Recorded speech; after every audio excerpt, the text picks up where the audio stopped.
just stand, let me just put this on. Sure. I think Leighton, you need to run the introduction with me here. What is ISO 9001-2015 and what does it mean to the National Housing Trust? ISO 9001-2015 basically specifies requirements that such organization can use to assess the quality of such management system.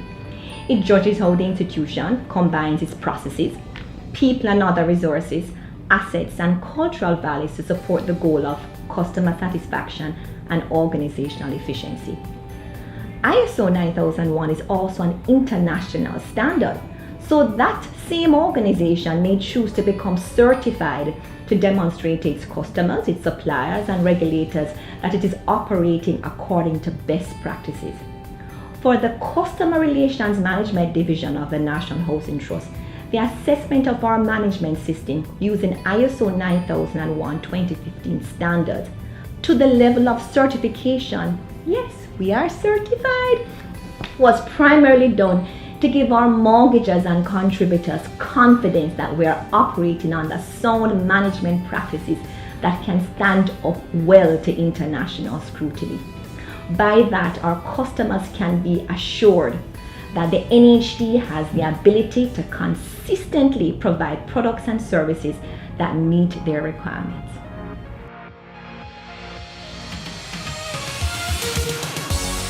We have the very best staff at the National Housing Trust, and so it was very easy to mobilize the team for this project. We looked at where we were and then we compared it with the actual standards, and this we did through a gap analysis. We were of course supported in this process by Dr. Ensombe Jajo, who helped us throughout the project. But how did we achieve certification? What was the process like? We got ambassadors, so we got persons throughout the length and breadth of the National Housing Trust to get involved, and our ambassadors helped to motivate persons in the various branches. And then we said, how can we improve? How can we get our customers to feel enthusiastic about the service at the NHT? And so we heard the voice of the customer through surveys and inviting them to give us some tips, give us what they would want for us to improve. And so we use that information to improve our products, our services, and of course, to just look at how efficient we can be. We are committed to continuous improvement. This by setting goals at various levels and using metrics to measure performance, we will be better able to improve our strengths and bridge any gaps identified. The division will continue to measure our customers' perceptions of our products and services. We will deliver on our promises.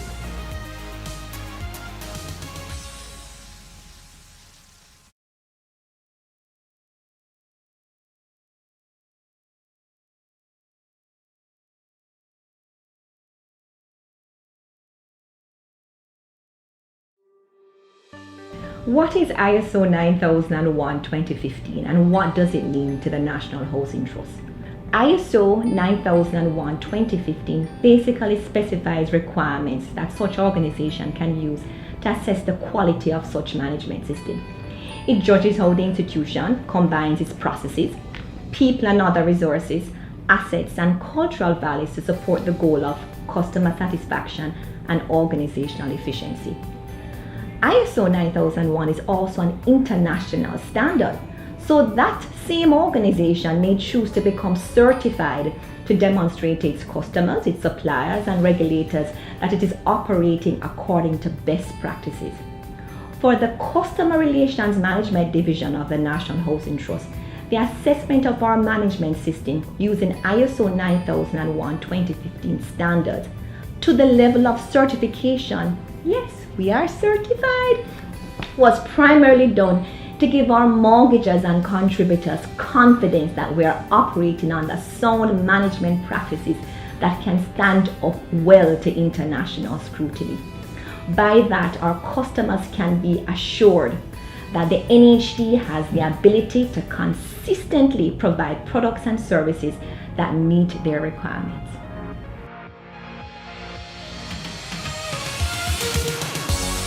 We have the very best staff at the National Housing Trust, and so it was very easy to mobilize the team for this project.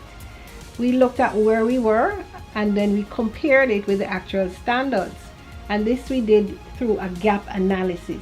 We were of course supported in this process by Dr. Ensombe Jajo, who helped us throughout the project.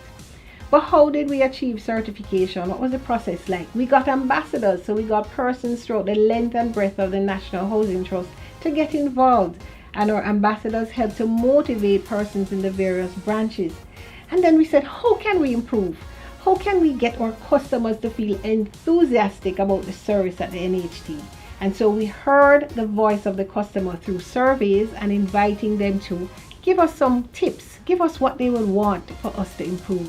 And so we use that information to improve our products, our services, and of course, to just look at how efficient we can be. We are committed to continuous improvement. This by setting goals at various levels and using metrics to measure performance. We will be better able to improve our strengths and bridge any gaps identified. The division will continue to measure our customers' perceptions of our products and services. We will deliver on our promises.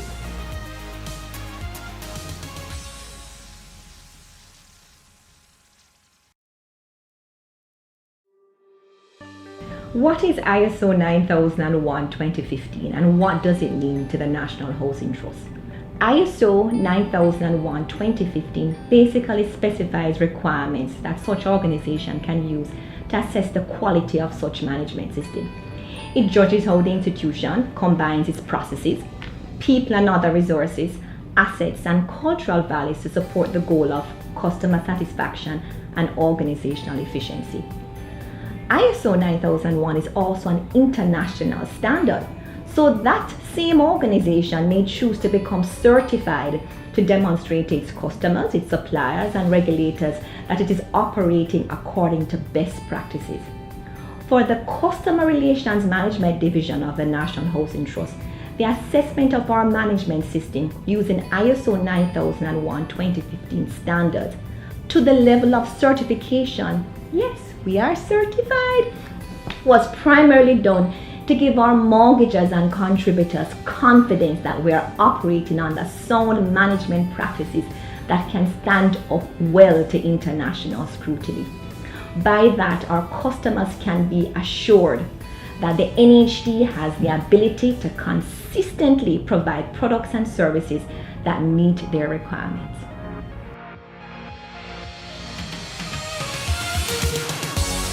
We have the very best staff at the National Housing Trust, and so it was very easy to mobilize the team for this project.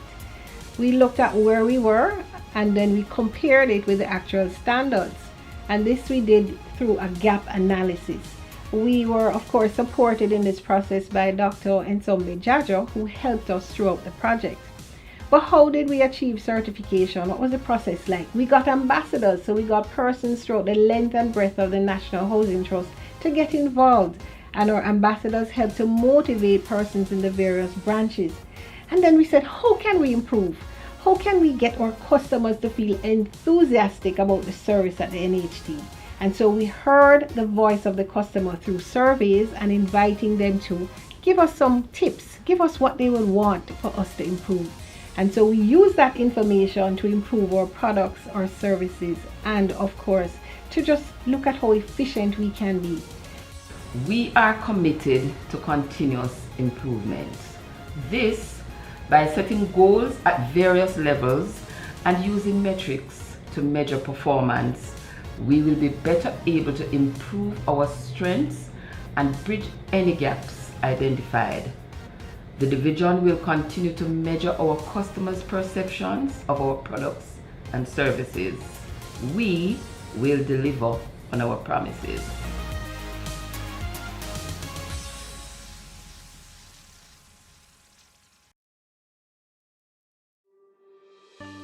What is ISO 9001:2015 and what does it mean to the National Housing Trust? ISO 9001:2015 basically specifies requirements that such organization can use to assess the quality of such management system. It judges how the institution combines its processes, people and other resources, assets and cultural values to support the goal of customer satisfaction and organizational efficiency. ISO 9001 is also an international standard, so that same organization may choose to become certified to demonstrate to its customers, its suppliers and regulators that it is operating according to best practices. For the Customer Relations Management Division of the National Housing Trust, the assessment of our management system using ISO 9001-2015 standards to the level of certification, yes, we are certified, was primarily done to give our mortgagors and contributors confidence that we are operating under sound management practices that can stand up well to international scrutiny. By that, our customers can be assured that the NHT has the ability to consistently provide products and services that meet their requirements.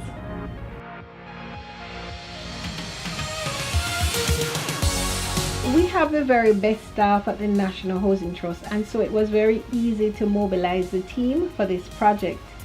We looked at where we were and then we compared it with the actual standards, and this we did through a gap analysis.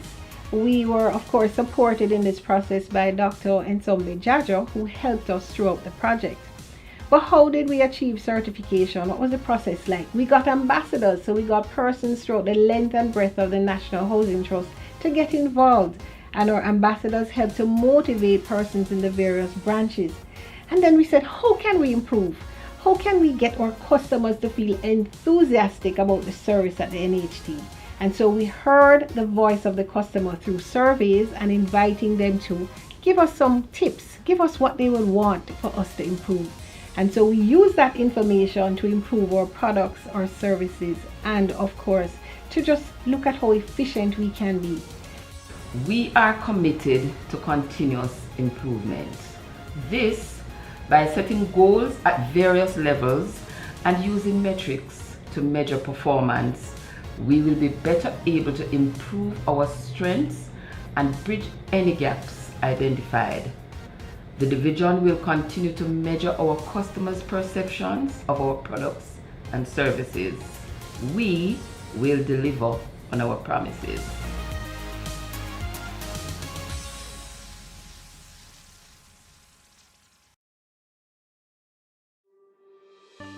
What is ISO 9001-2015 and what does it mean to the National Housing Trust? ISO 9001-2015 basically specifies requirements that such organization can use to assess the quality of such management system. It judges how the institution combines its processes, people and other resources, assets and cultural values to support the goal of customer satisfaction and organizational efficiency. ISO 9001 is also an international standard, so that same organization may choose to become certified to demonstrate to its customers, its suppliers and regulators that it is operating according to best practices. For the Customer Relations Management Division of the National Housing Trust, the assessment of our management system using ISO 9001-2015 standards to the level of certification, yes, we are certified, was primarily done to give our mortgagors and contributors confidence that we are operating under sound management practices that can stand up well to international scrutiny. By that, our customers can be assured that the NHT has the ability to consistently provide products and services that meet their requirements.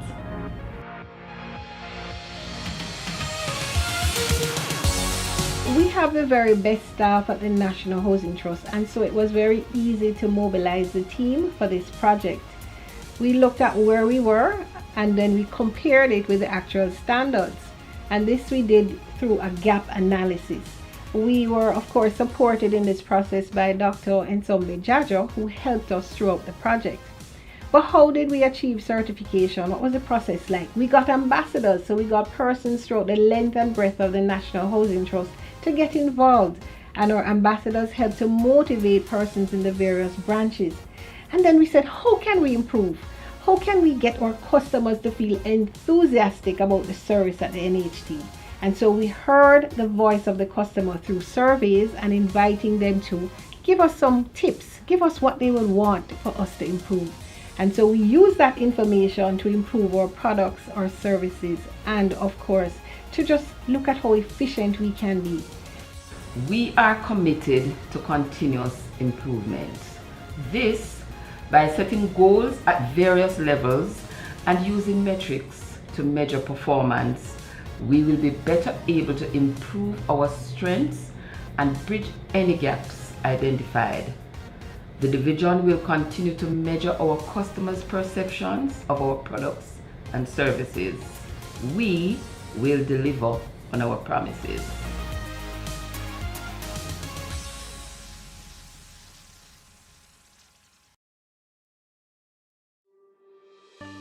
What is ISO 9001:2015 and what does it mean to the National Housing Trust? ISO 9001:2015 basically specifies requirements that such organization can use to assess the quality of such management system. It judges how the institution combines its processes, people and other resources, assets and cultural values to support the goal of customer satisfaction and organizational efficiency. ISO 9001 is also an international standard, so that same organization may choose to become certified to demonstrate to its customers, its suppliers and regulators that it is operating according to best practices. For the Customer Relations Management Division of the National Housing Trust, the assessment of our management system using ISO 9001:2015 standards to the level of certification, yes, we are certified, was primarily done to give our mortgagors and contributors confidence that we are operating under sound management practices that can stand up well to international scrutiny. By that, our customers can be assured that the NHT has the ability to consistently provide products and services that meet their requirements.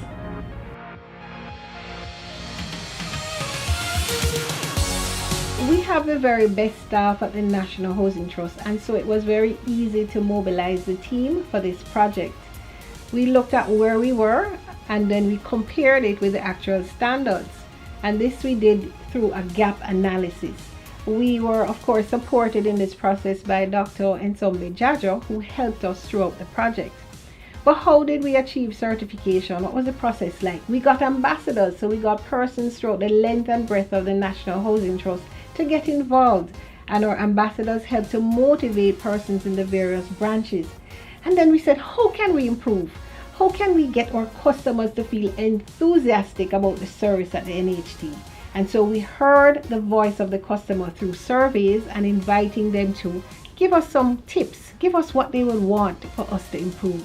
And so we use that information to improve our products, our services, and of course, to just look at how efficient we can be. We are committed to continuous improvement. This by setting goals at various levels and using metrics to measure performance. We will be better able to improve our strengths and bridge any gaps identified. The division will continue to measure our customers' perceptions of our products and services. We will deliver on our promises.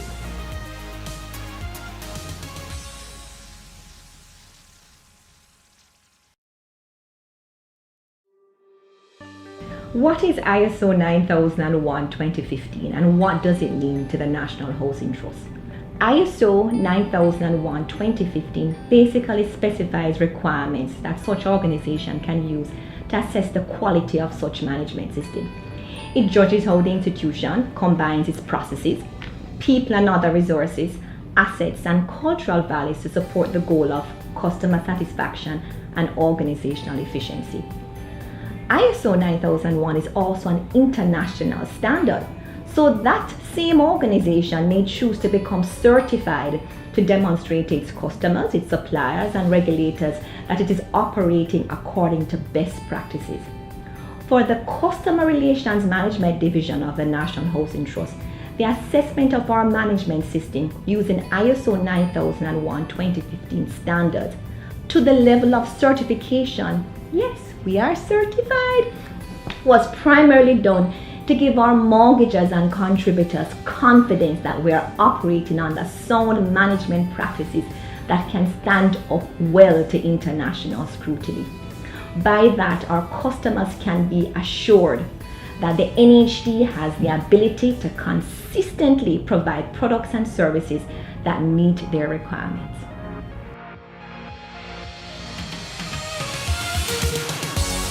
We have the very best staff at the National Housing Trust, and so it was very easy to mobilize the team for this project. We looked at where we were and then we compared it with the actual standards, and this we did through a gap analysis.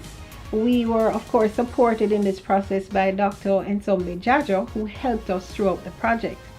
But how did we achieve certification? What was the process like? We got ambassadors, so we got persons throughout the length and breadth of the National Housing Trust to get involved, and our ambassadors helped to motivate persons in the various branches.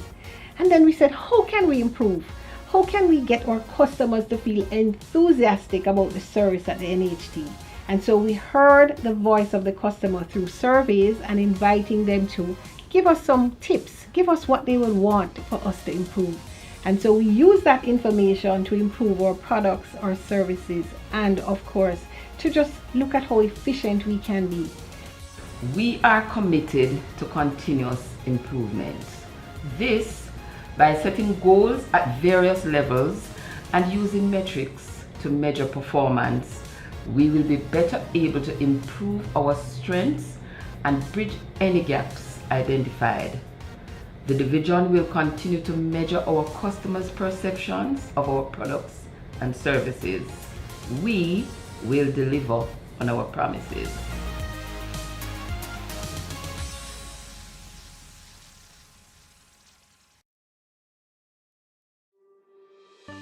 What is ISO 9001:2015 and what does it mean to the National Housing Trust?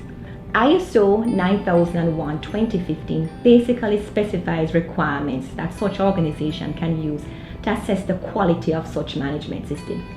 It judges how the institution combines its processes, people and other resources, assets and cultural values to support the goal of customer satisfaction and organizational efficiency.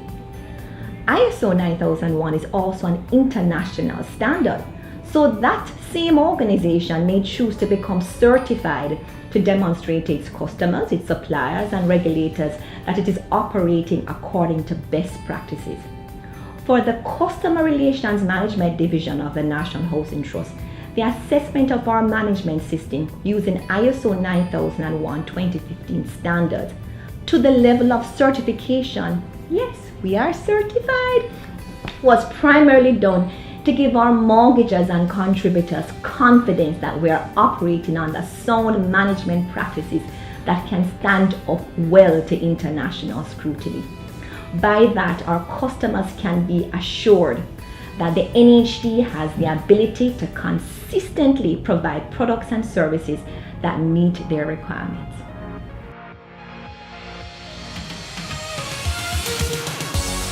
We have the very best staff at the National Housing Trust, and so it was very easy to mobilize the team for this project. We looked at where we were and then we compared it with the actual standards, and this we did through a gap analysis. We were of course supported in this process by Dr. Ensombe Jajo, who helped us throughout the project.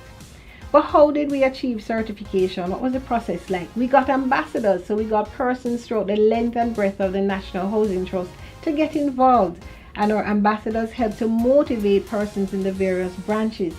And then we said, how can we improve? How can we get our customers to feel enthusiastic about the service at the NHT? And so we heard the voice of the customer through surveys and inviting them to give us some tips, give us what they would want for us to improve.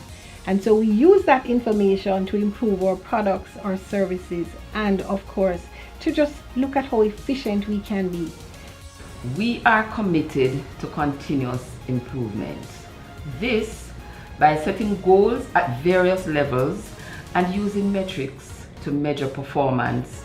we will be better able to improve our strengths and bridge any gaps identified. The division will continue to measure our customers' perceptions of our products and services. We will deliver on our promises.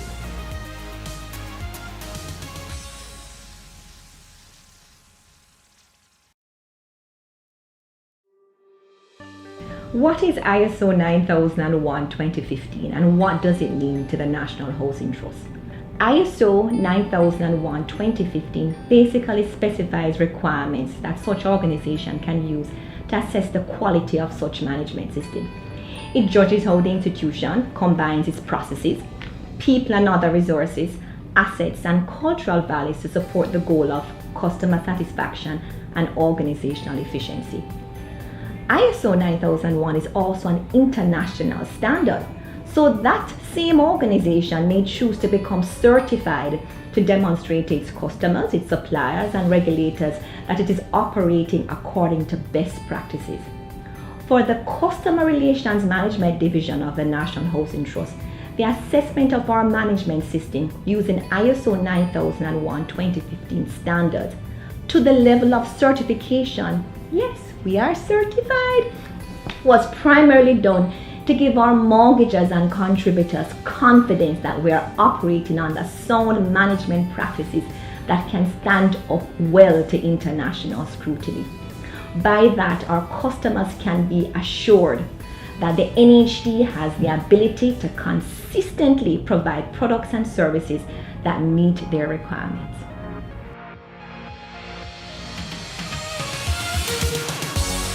We have the very best staff at the National Housing Trust, and so it was very easy to mobilize the team for this project. We looked at where we were and then we compared it with the actual standards, and this we did through a gap analysis. We were of course supported in this process by Dr. Ensombe Jajo, who helped us throughout the project. But how did we achieve certification? What was the process like? We got ambassadors, so we got persons throughout the length and breadth of the National Housing Trust to get involved, and our ambassadors helped to motivate persons in the various branches. And then we said, how can we improve? How can we get our customers to feel enthusiastic about the service at the NHT? And so we heard the voice of the customer through surveys and inviting them to give us some tips, give us what they would want for us to improve. And so we use that information to improve our products, our services, and of course, to just look at how efficient we can be. We are committed to continuous improvement. This by setting goals at various levels and using metrics to measure performance. Good morning, everyone, and happy Customer Service Week from us here at the NHT. Customer Service Week is an international celebration that calls attention to the importance of customer service and the people who provide it. Generally, it is a time to reflect on how we serve our customers and show our commitment as an organization to service excellence. Here at the NHT, we're always thinking about ways to improve our business processes so that you, our valued customer, can have a more seamless experience.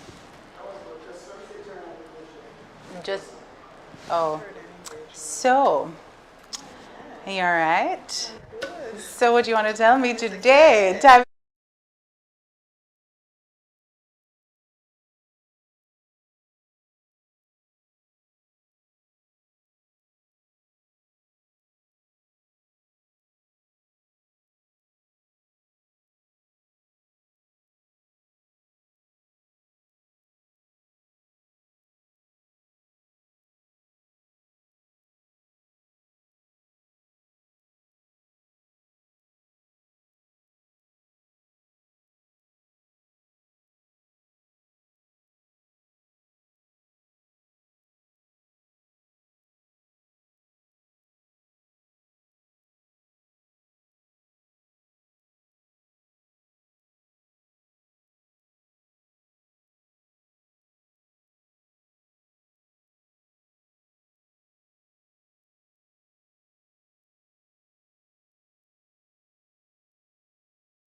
Good morning, everyone, and happy Customer Service Week from us here at the NHT. Customer Service Week is an international celebration that calls attention to the importance of customer service and the people who provide it. Generally, it is a time to reflect on how we serve our customers and show our commitment as an organization to service excellence. Here at the NHT, we're always thinking about ways to improve our business processes so that you, our valued customer, can have a more seamless experience, which is why we've migrated several of the NHT's in-office services to our NHT online platform for your convenience and efficiency. I'm Daniel Edwards, and it is my pleasure to welcome you to NHT Online, where we'll be covering a wide range of topics, including information on our policies, products, and our services. Ever wondered how you can build or improve your own home? Well, this morning you're in luck. We'll also be sharing with you critical information to help you to manage your NHT mortgage. We're also inviting you to drop your questions in the comment section, whether you're tuned in on YouTube or Facebook, and we'll be sure to answer them during our Q&A section at the end of our program. So, in March, you would have heard the announcement about revisions to some of our policy arrangements at the NHT, as well as the introduction of a new financing and product delivery framework. And you may have a few questions on how it may impact you or even assist you to pursue your home ownership goals. So let's dive in head first with Ms. Shara Luke Cooper, who is our manager for Administrative Support Unit at the Customer Relations Management Division. That is how serious we take customer service, Shara. We have a whole division dedicated to customer relations. So, sometimes when we hear about change, we're a bit intimidated. We are a bit, concerned. But here at the NHT, we've realized that change is often a good thing. Change means increasing opportunity. Change means increasing access. So these new policy changes, how will they assist or impact our contributors? Well, Danielle, I am happy that you have asked me that question, because I must first say that here at the NHT, we are in the business of assisting our contributors in acquiring home ownership, right? And with that said, we are always assessing our products and services and what we deliver to our contributors and our customers to see how we can improve their accessibility and their affordability.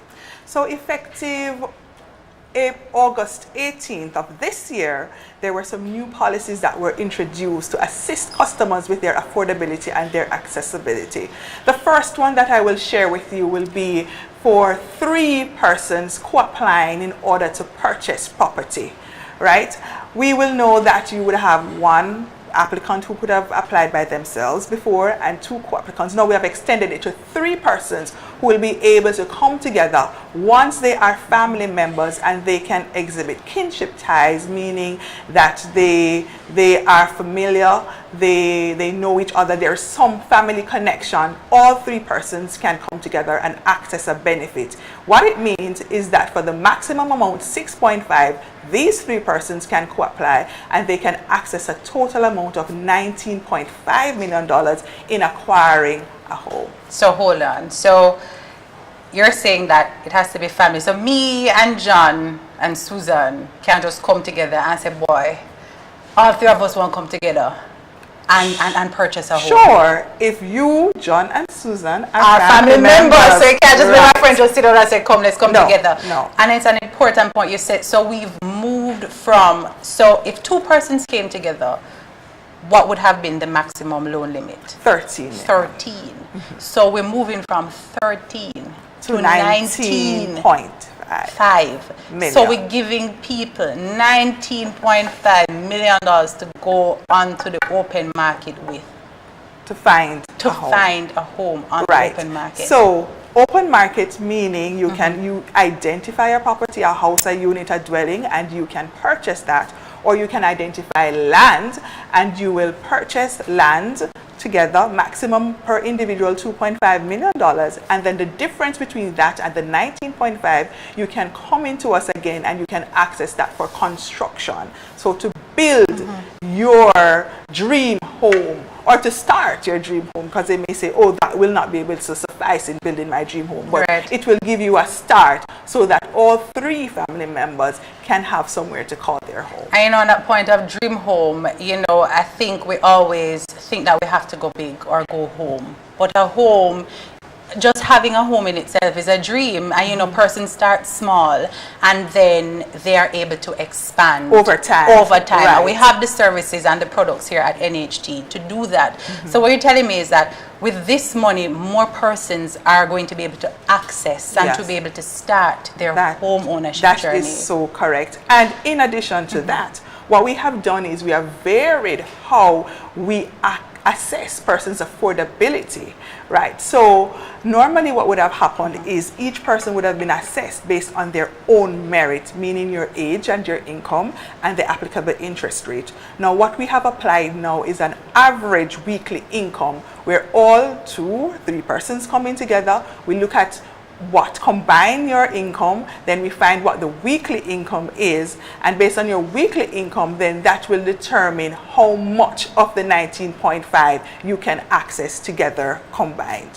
Right. So, and how are you going to work out the repayment in terms of? I am so happy that you have also asked because that I think question. that is the concern. Person will be like, how are we, if 3 of us come together, how are you going to work out the repayment It is process? it is now 1 loan per collateral, so all 3 persons will be servicing 1 loan. But the beauty about that is that we will calculate the loan tenure, the time that you will take to repay the loan, Right. based on the youngest person. So, for repayment it is 40 years or up to age 70, whichever is less. So if you have 3 persons who are co-applying, one has 10 years up to age 70, 15 years up to age 70, and you have one who is 40 years up to age 70, then the repayment is calculated based on the 40 years. The implication of that is that it reduces the monthly mortgage that you'll be required to pay. So therefore, accessibility and affordability in one. Yes. So I think this is so phenomenal, especially for parents who, Indeed.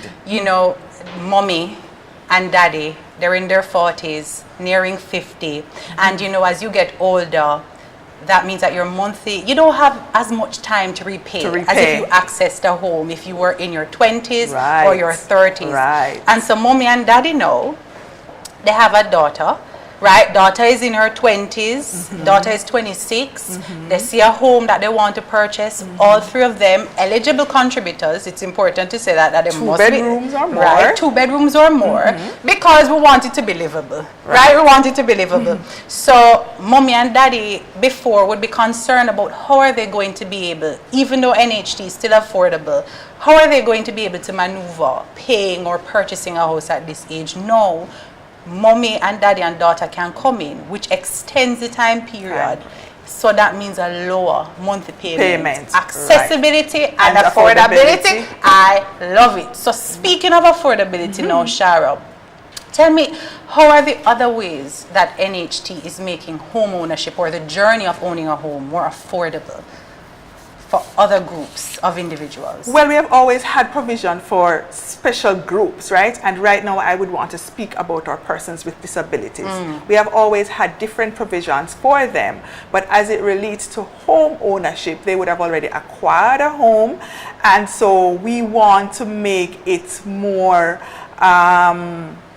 retrofit the property to suit the needs, so make it more suitable for the needs of the person with disabilities. So what we have done is we have increased the special disabilities grant from $150,000 per person to $300,000 per person. So that is a major increase and it is a grant, so it means that you are not required to repay. So if you're a contributing mortgager, you can come in and you can access this grant in order to retrofit the property. So it is twofold. So if you are the person with disability, you can access that funding. If it is that you are responsible for a family member who has a disability, then you can also access that funding. So parents with children who have disabilities, or if it is that you have a brother, a mother with a disability, you can also access that funding by way of a grant in order to retrofit the property to suit the needs, and I suit, which is critical, the needs of the person with disability. In addition to that, we have also increased the number of grants that you can access per household. So before 1 grant per household, now we have increased it to 2 grants per household. So 2 contributing mortgagers or 2 contributing mortgagers responsible for persons with disabilities can access up to $600,000 to retrofit the property.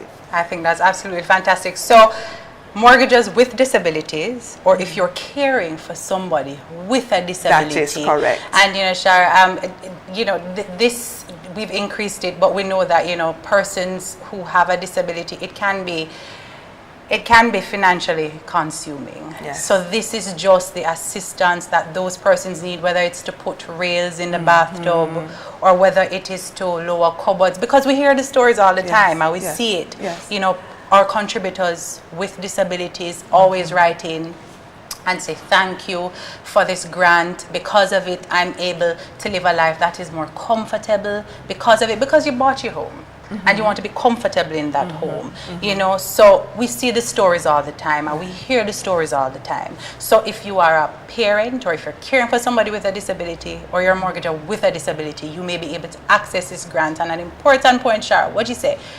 We've moved from just 1 person in the household to 2 persons. To 2 persons. So literally we've made a jump from 150 per household to the possibility of a maximum of 600,000 per household. Per household. Yes, that is a big help. I know, because if persons were using 150 before, I cannot imagine the possibilities with 600,000. And that's what I tell you, change, sometimes we're intimidated by change, but here at the NHT, I can say unreservedly that change usually is a great thing. Excellent thing. I agree. That's phenomenal. Wow. Especially when it is for the benefit of our contributors and our beneficiaries.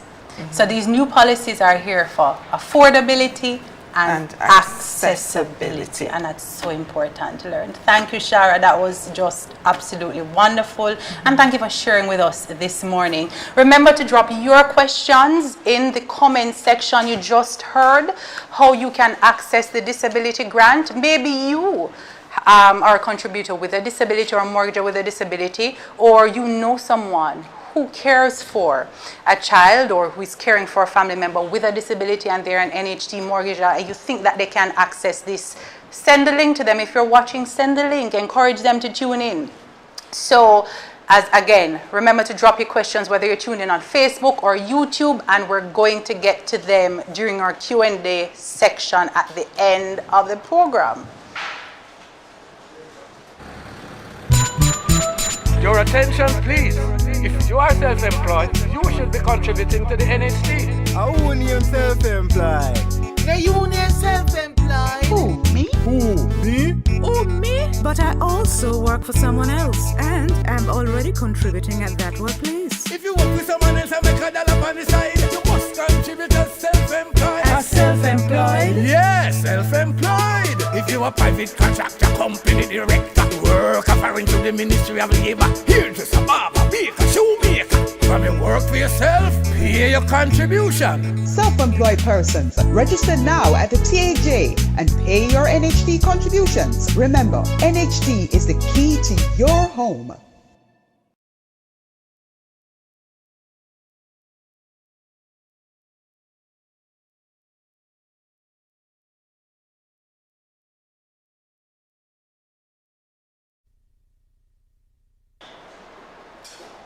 So you're back with us here at NHT Online. If you're just joining us, we just discussed how the NHT is increasing your affordability by allowing 3 persons, eligible contributors, to co-apply, and also by increasing our disability grant from $150,000 to $300,000 per applicant. And it gets even better. Now, more than 1 individual, up to 2, can apply for this grant, which means a maximum of $600,000 per household to retrofit your property. Now, Right here in Jamaica, being your own boss literally runs through our veins as Jamaicans. From our community shops to corner barber shops, entrepreneurship is just who we are.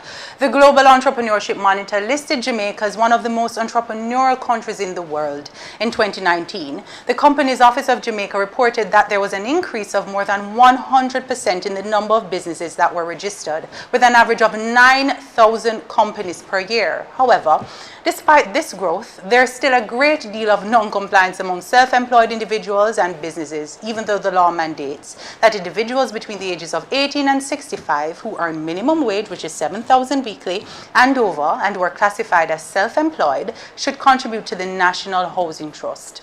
However, more than this whole notion of compliance, we really want to assist self-employed persons to be able to access a benefit. I think it's always unfortunate when someone who is self-employed comes across an opportunity to purchase a home but has to give that opportunity up because they have not been contributing. So Mr. Garth Evans, our self-employed portfolio manager in the NHT's compliance department, will be helping us to understand how self-employed persons can become NHT contributors, why they should contribute, and very importantly, how they benefit by contributing. Garth, contributing, self-employed, because we have PAYE, persons who have the contributions deducted from their salary by their employer, and self-employed contributors. So what's the difference between the PAYE and the self-employed in terms of the deduction or payment to the NHT?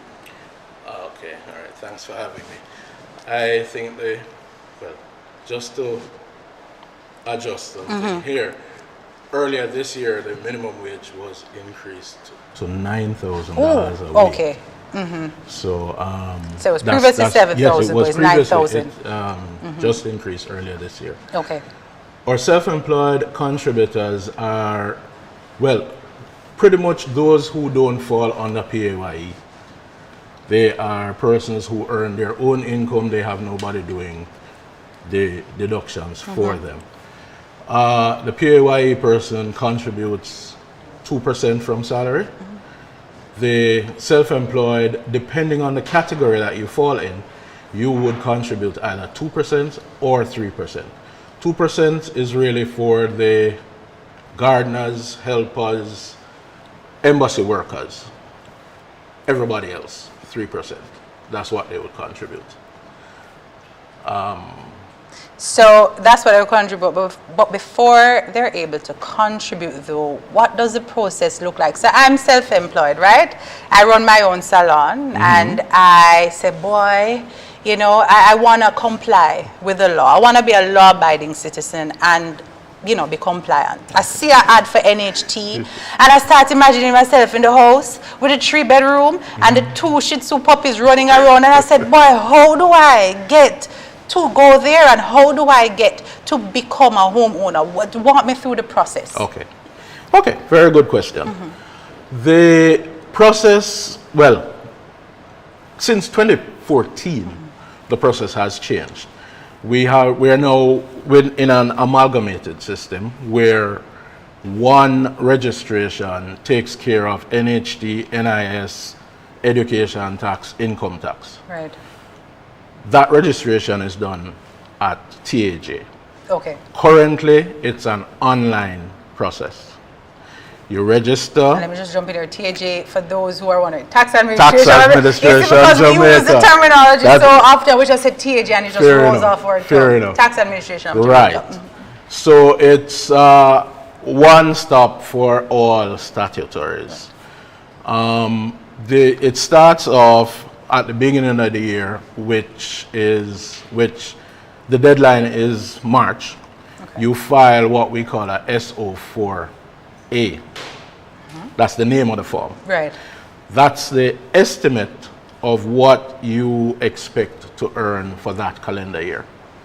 You file that at the beginning of the year, and you make 4 quarterly payments based on that estimate.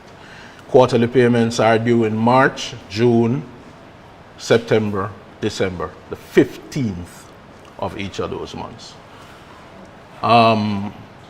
At the end of the year, you file what we call the SO4, Now the SO4A is the estimate. At the end of the year, you file the SO4, which is the actual income.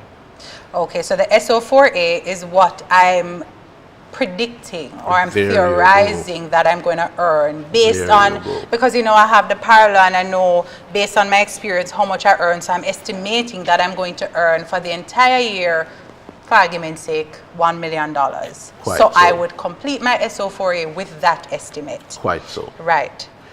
Then at the end of the year, let's say at the end of the year it was a wonderful year, and you made 1.5. Ooh, okay. You do the adjustments, file with the 1.5, and make the payments. Well, you would have had a little bit of an adjustment based on the estimate. You make the payment and you're good.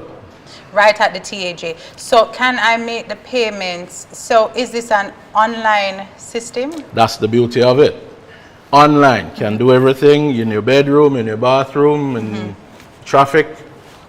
Do your filing, do your But I understand it's just that convenient. There you go. It's just say you can do it in between stoplights. We don't want them safe driving. We encourage safe driving. Fair enough. Right. So you can do it. So the process can be handled online, and we can make the payments online. Payments are made online as well. Everything online. You don't have to walk into a tax office. Payments and registration online. But tell me now, you said the 15th. You mentioned that date. But suppose I'm like, you know, I can't be bothered to make the payment the 15th. I'll just wait. I'll just wait until maybe the 20th when I get my partner draw. I'll just wait until the 25th. You know, why should I make the payment on the 15th? Okay, the problem you're going to have with that, it's going to affect the eligibility for you to get that house. That dream with the Shih Tzu and everything might just go down the drain. Because your contribution sets the stage for the loans persons to see how you will pay that loan. Right. So if you are not making the payments in a timely manner, then the thought process is going to be that you may not pay the loan in a timely manner. Oh, okay. So at the end, for you to get benefit from us, we need to see at least 52 weeks of contribution. So in a sense, you have 1 year to suggest to us, to show to us that you can manage a mortgage. So you need to see that kind of payment history, that you can be, that you are able to manage a mortgage. But I'm wondering too, Garth, does it work? Say, for example, you have something to repay, and sometimes when you don't repay, say, for example, you have a credit card, and sometimes when you don't pay it online, there's a little interest sometimes or a penalty. Like, does that happen in this situation? Yes. If the payments are late, they attract an interest. They attract a penalty? Yes, they do. So if your payments are late, you want to go into that a little for me? If your payments are late, it attracts a penalty. Right. My suggestion is you work with the deadlines or you pay in advance. If you end up paying late, there is an interest rate that is charged on it as a penalty for late payment, and that is calculated daily. So the longer you're late, the more of a charge you're gonna have. So the interest rate is charged daily, and I think some persons don't know, because they probably think that the interest rate is charged on a monthly basis, on a quarterly basis. It changes daily. It changes daily. Yes. Ooh. So. All right, so we heard about eligibility, but are there any other benefits to paying your contributions on time? You know, the house is a part of it, but are there, because I would imagine that, you know, if you're paying your contributions on time, then that may reflect good on you in the overall financial landscape. Yes, it does. And, well, the timeliness really and truly has an immediate effect with the loan. For other things, it is less of, it's not going to stop you from doing it, because once you have your payments in, when you need to get your TCC, your tax compliance certificate. Right, tax compliance certificate. When you need to get those things, we will always be able to to give you what we call a clearance letter to say you're good with the NHT. Oh, so what's the tax, for those of us who are tuning, what's the significance of a tax compliance certificate? Okay, almost everything you do these days, you need to have a tax compliance certificate. Really? A business person who is opening a business account, Yes. they need to show that they're a compliant business, tax compliant. Ah, If you're importing stuff, yes. you need it for customs clearance. So Okay. it is just to show that you're in business and you are tax compliant. So basically, you will have to check with all of the statutory bodies. They clear you, and then you get one certificate that says, I'm a good citizen of the country. I can Right. do my business. So beyond just owning a home, you also get this certificate that you need. It's like a passport. It's like a self-employed passport. You know, it's like that you need to go, because if you don't have the certificate, right. I wouldn't say self-employed, because even employed persons may need it as well. Oh yes, because it depends on what it is that you're doing. You may need to show that you're tax compliant, but it tends to be easier for the PAYE person because you have a payslip, right, which indicates that your statutories are not your personal responsibility. So it tends to be easier. If there's a problem, really and truly, you will go after the company, right, rather than the individual. Go after the company. Gareth, talk to me a little bit about that, especially for those persons who are PAYE, because you get the question all the time. You know, they write into us, they drop comments, you know, I want to purchase my home, I want to start the journey, but I just don't know if my contributions are being paid over on my behalf. I see it deducted from my pay slip, but I'm not quite sure. Well, that's again is a wonderful question, because I think there are a lot of persons who don't know that you can and should visit NHT offices just to check, to ensure. Don't wait until the day when you need to buy that house or whatever. You need to just check to ensure that the companies are paying it over. The compliance department basically has the responsibility, if it is shown that it is being deducted and not being remitted to us, we have the responsibility to go to the company, check with them, get all of that done, serve them a notice. If needs be and there is no response, we can actually and do go as far as taking them to court to ensure that the funds. But one thing I should say though is that the company has a responsibility to file and pay. Right. Now, if the company does not pay, once they've filed, we're not going to hold that against the PAYE individual in terms of getting their mortgage. Okay. Remember, on the other side, contributions, apart from helping to qualify for a mortgage, your contributions are refundable. Okay, so you said, so we're touching on that point. So we're going into the company segment, company section now. So we said self-employed persons quickly, depending on which category, 2% for or domestic workers, gardeners, chauffeurs, etc., and then 3% for most other categories of self-employed persons. So for PAYE now, you touched on the refundable. So tell me, how is the contributions broken down for PAYE? Okay, for PAYE, what we actually get from the company is 5%. 5%, okay. 2% comes out of the individual's pocket, and that's matched with 3% from the company. Okay. At the end of, in the 8th year after contribution, the contributions are refundable, and the everybody, 2%. yes, the 2% is the refundable. individual contribution is refundable, and everyone can apply. As a matter of fact, a lot of people look forward to the 1st of January to put in that application to get back those monies. As I said before, with regards to the company, I was just touching on that. With regards to the company, we said that for mortgage, we're not going to hold it against the individual with them getting a mortgage, because it can be proven that it was deducted, even though it may not have been paid. Okay.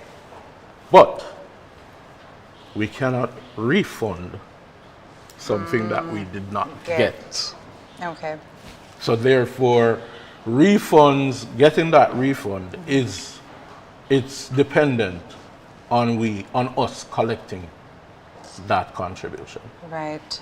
So, do not wait until you see a house and you see the house and you said, that house looks lovely. I think I'm going to jump into the home ownership journey right away. And then you come to the NHT and you ask about your contributions, or you visit NHT online, because you can also check your contributions online as well. And you're not seeing your contributions being deducted. And that is when you raise an alarm. Don't wait until then. Right.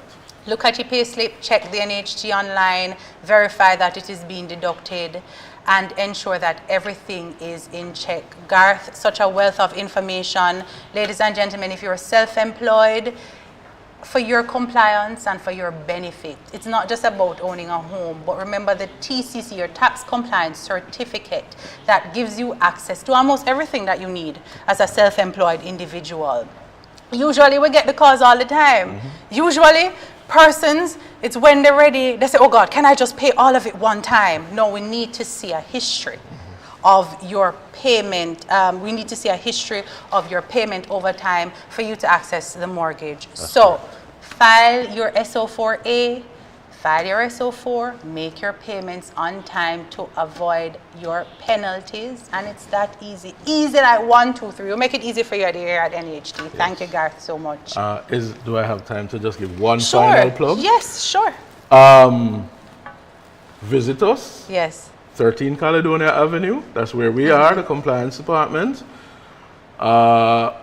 Contact us, compliance@nht.gov.jm online, and also, maybe saving the best for last, the 2% persons especially, the helpers, the chauffeurs and so forth. We are here, we will assist you in filing these documents. Oh, but that's a big plug. That's a big deal. That's not a little plug. You want to save that for the, you should have jumped into that point. We will assist. But that's because the truth of the matter is sometimes when we see the forms, we're so confused, and it's a lot and it feels like a whole heap.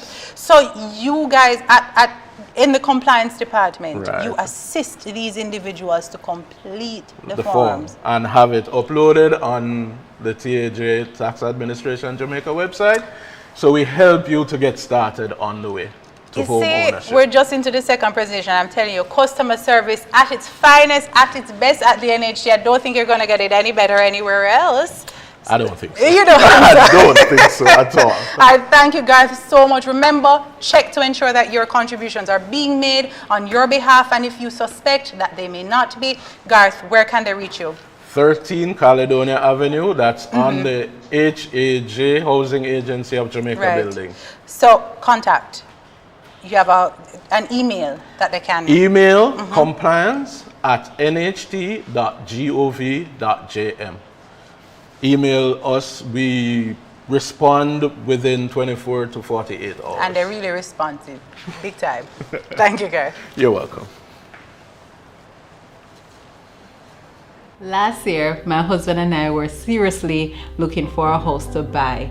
We searched the Gleaner, we searched every website, we searched the NHT website, and we didn't have any savings. And we have a loan obligation, and being pregnant at the time, we were very nervous.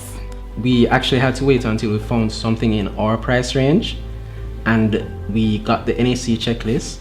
It actually helped us a lot, because they gave us all the things that we needed, the documents that we needed to take in, and they actually gave us access to our NHT contribution, which actually helped us to offset the deposit that we needed to down pay on the home.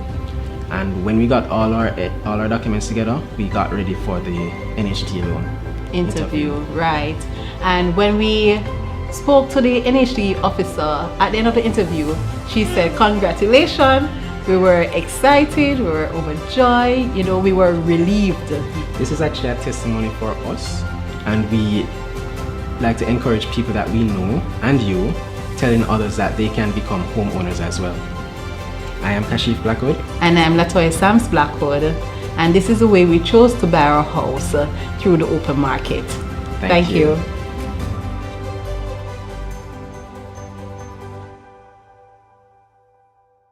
So just a while ago, you would have heard from Mr. Garth Evans, our self-employed portfolio manager in the NHT's compliance department, how you can register to become an NHT contributor if you're self-employed. Remember, file your SO4A, file your SO4, and become compliant and put yourself in the position to pursue your home ownership dreams. And speaking of home ownership dreams, have you ever wanted the opportunity to build your dream community with your family and friends? I know that I have. Well, no, you can with the NHT's Build 9. With me this morning to help us to understand how you can do just that is Ms. Kamisha Samuel-Smith, our Marketing and Sales Manager in the Advertising and Marketing Department. Kamisha, Build 9, Dream Community. Why Build 9? It's catchy, I can tell you that. I can tell you and I see why. But you know, why Build 9? What does Build 9 represent? Well, it's an NHT facility that allows up to 27 qualified contributors to jointly access loans to buy a single parcel of land, build on that land, and of course we will assist you with the subdivision and the splintering of the title as well. So 27 eligible contributors. Yes. So it have to be my family or it can just be my friends? It can be your church family. Right. It could be your family, it could be your colleagues at work. Right. Anybody that you want to live in a community with. A lot of times we don't choose who our neighbors are, but with this facility, you will be able to choose who your neighbors are with the same morals and ideals as you. And can I tell you, being a good neighbor is so important, and I have a plug our social development department who guides persons on, you know, into becoming good neighbors, because more than just purchasing a home, sometimes we forget that our actions impact other persons. So we are able to have a community with like-minded individuals in it. So if, you know, you say your church group, so we can raise a hymn in the morning and everybody else in the community can join in the hymn, right? So tell me, you said splintering and dividing, that the NHT helps you to splinter. Can you go in, can you explore that for me? Let me go into the details of it. So you would have formed your group, minimum of 3 lots, a maximum of 9 lots. So under the Build 9 program, you cannot exceed 9 lots. So you can't exceed 9 lots. No, so go to the minimum again for me. Minimum of 3 lots in the subdivision to a maximum of 9 lots. Okay. So you identify the land that you wish to purchase, you form your group, you come to the NHT, we will meet with you, we will go through the details of what the Build 9 program entails. We'll tell you what our role is and what your role will be to ensure that you have a successful outcome.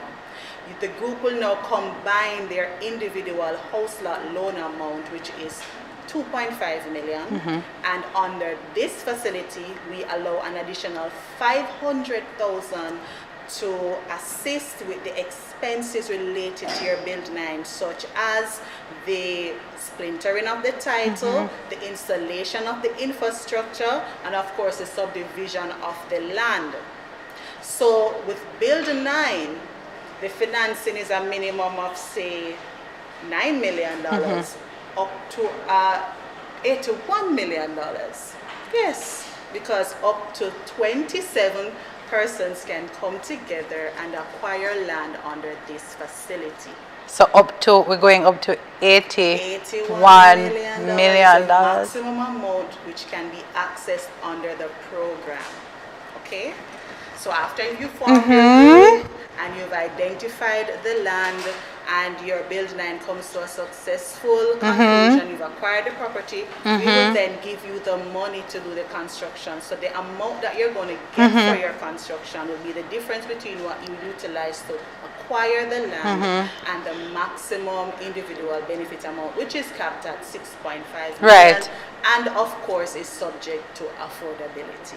Yeah, it's subject to affordability, which is important because some persons will hear sometimes that the maximum is 6.5 and really believe that, you know, that's what they'll be eligible to get. But from time to time, we have to remind persons that, you know, this is really a loan. And you have to showcase and we have to know that you are able to repay this loan.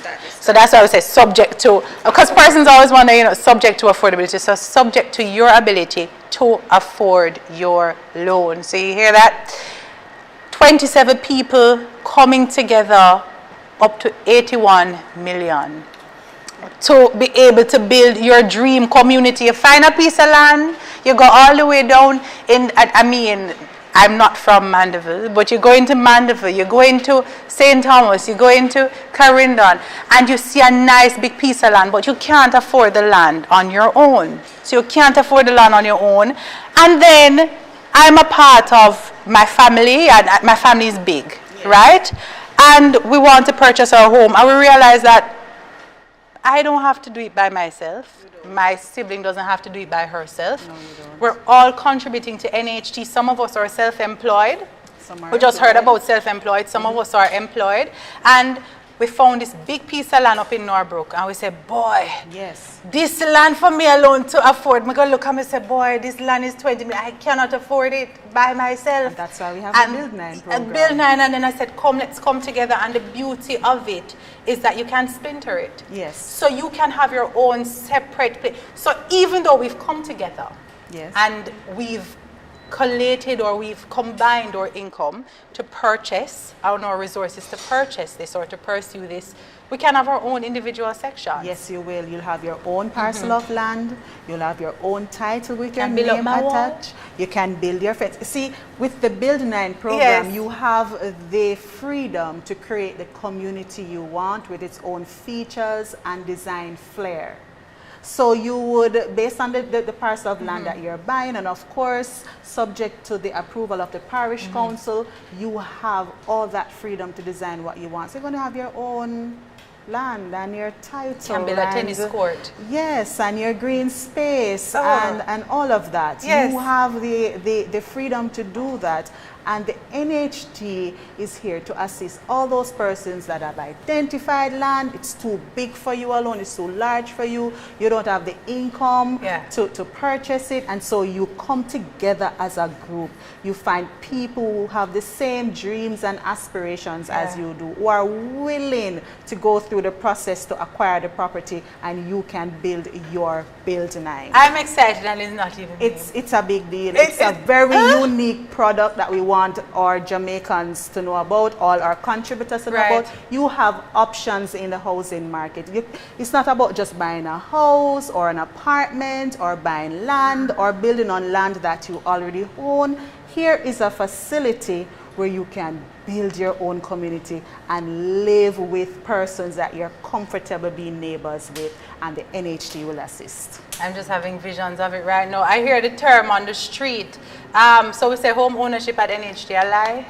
That's the term here. Home ownership, we're just hearing the good accessibility and affordability, a lie. We're doing it here at NHT. So splintering, subdividing, you said that you will assist them to get their own title.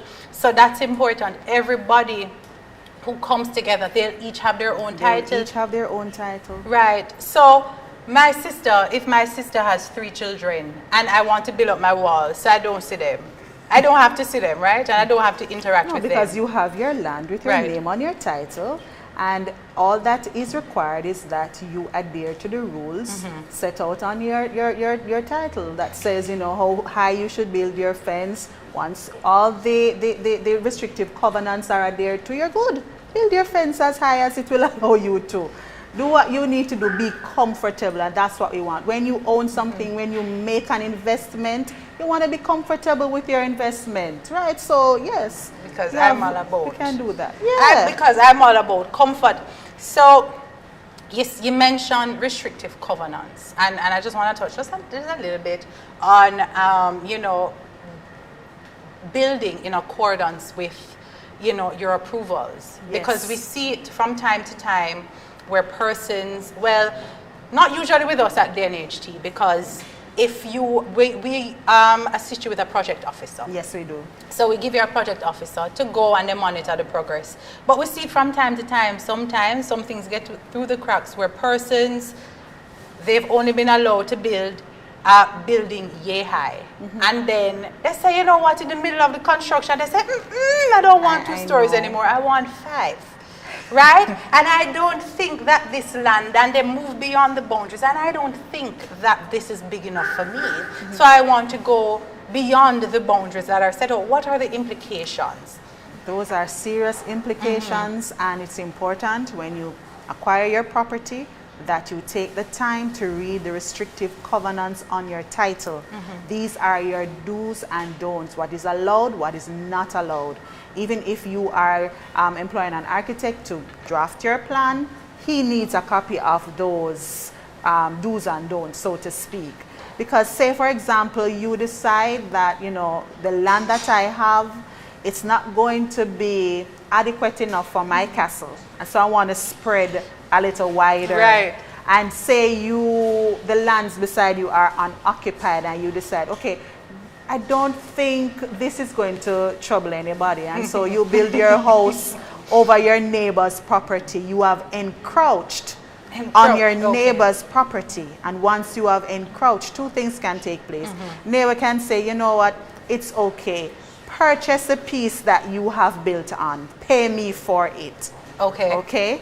Or the neighbor will say, this is my land and you have to move, and so you'd have to demolish the section of the building or wall that is on your neighbor's property. It is costly, it is a legal battle. You don't want to do that. If you are unsure where your boundaries lie, get a surveyor to install your boundary pegs if they've been removed, so that you are clear where your boundaries stop. Do not encroach on your neighbor's property. There are cases where persons build the pit on someone else's property. That is, touch on that one for me. And in that case that I heard about, yes, the person had to fill it up and dig another one. Why take the chance? And so you have a title, and stick to the do's and don'ts, those restrictive covenants on your title, and do not breach them. It's not worth the hassle. Right.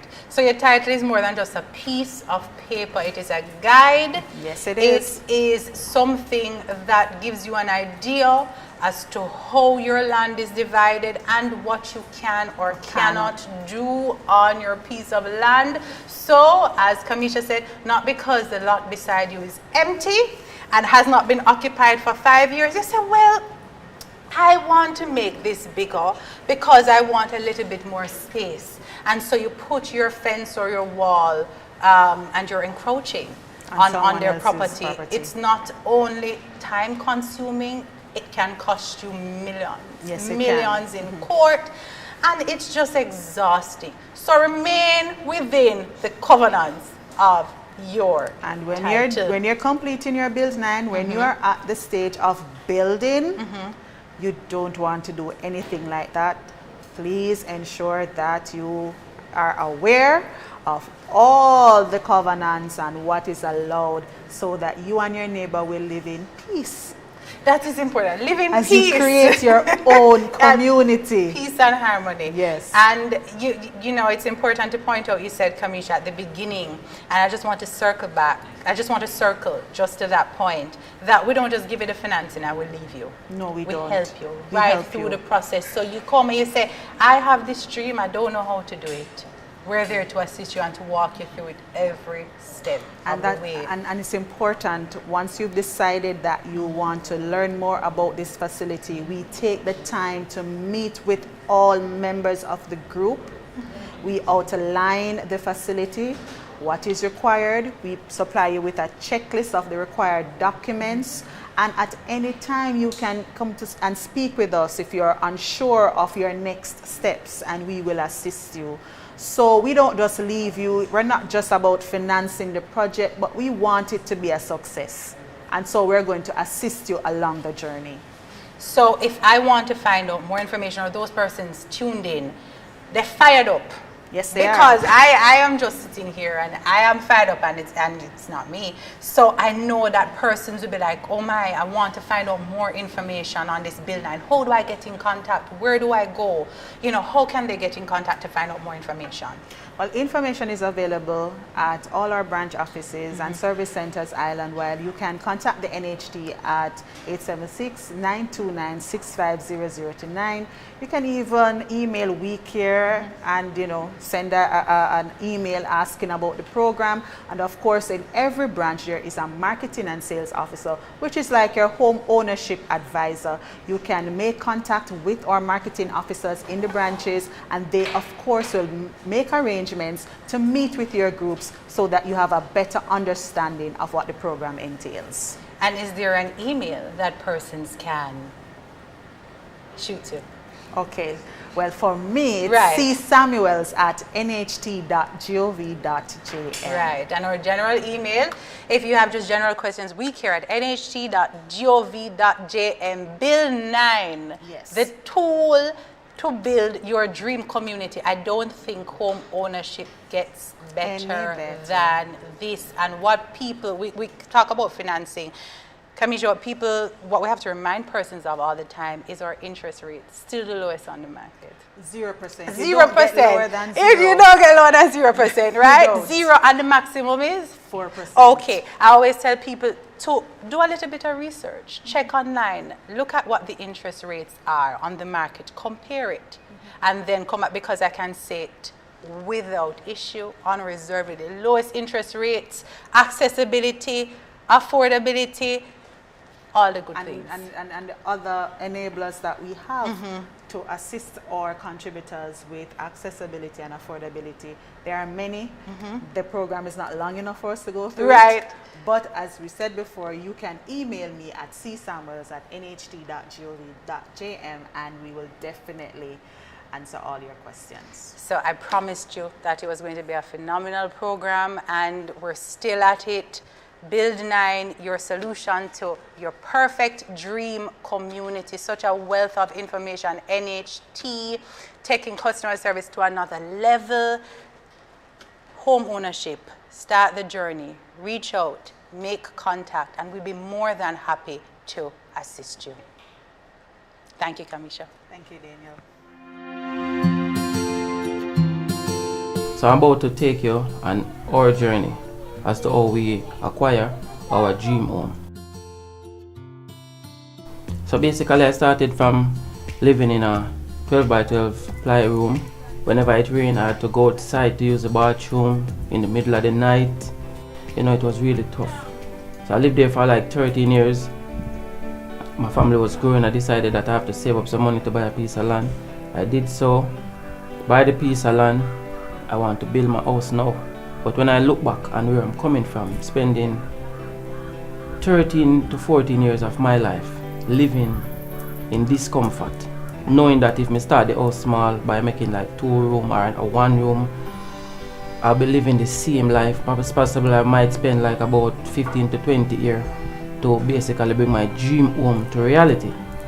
Then and then, I was suggesting it to my boss, talking to him about my discomfort, and then he said to me that I should go to the NHT.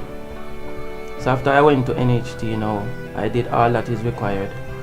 After submitting my plan, they told me 6.5 million I will get 2 room and the foundation for the veranda. I said to myself, no, that's not what I wanted. I wanted to have my 4-bedroom house.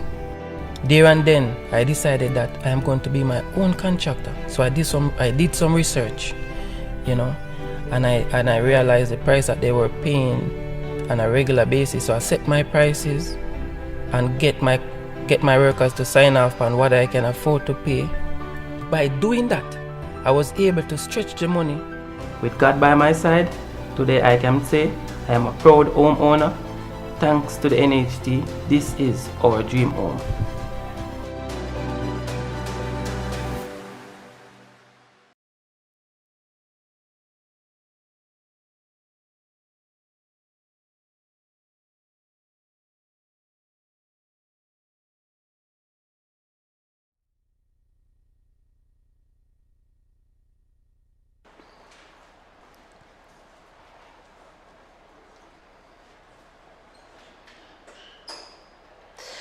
So we just heard about how you can build your perfect community.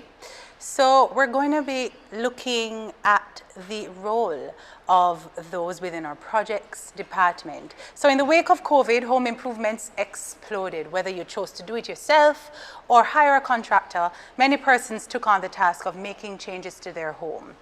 There are also those individuals that wanted more bang for their buck and decided to build their own home to get more value for their dollar and match their unique style and taste. And Mr. Michael Allen, our project manager for daily intake in the construction and development department, knows just what I am talking about.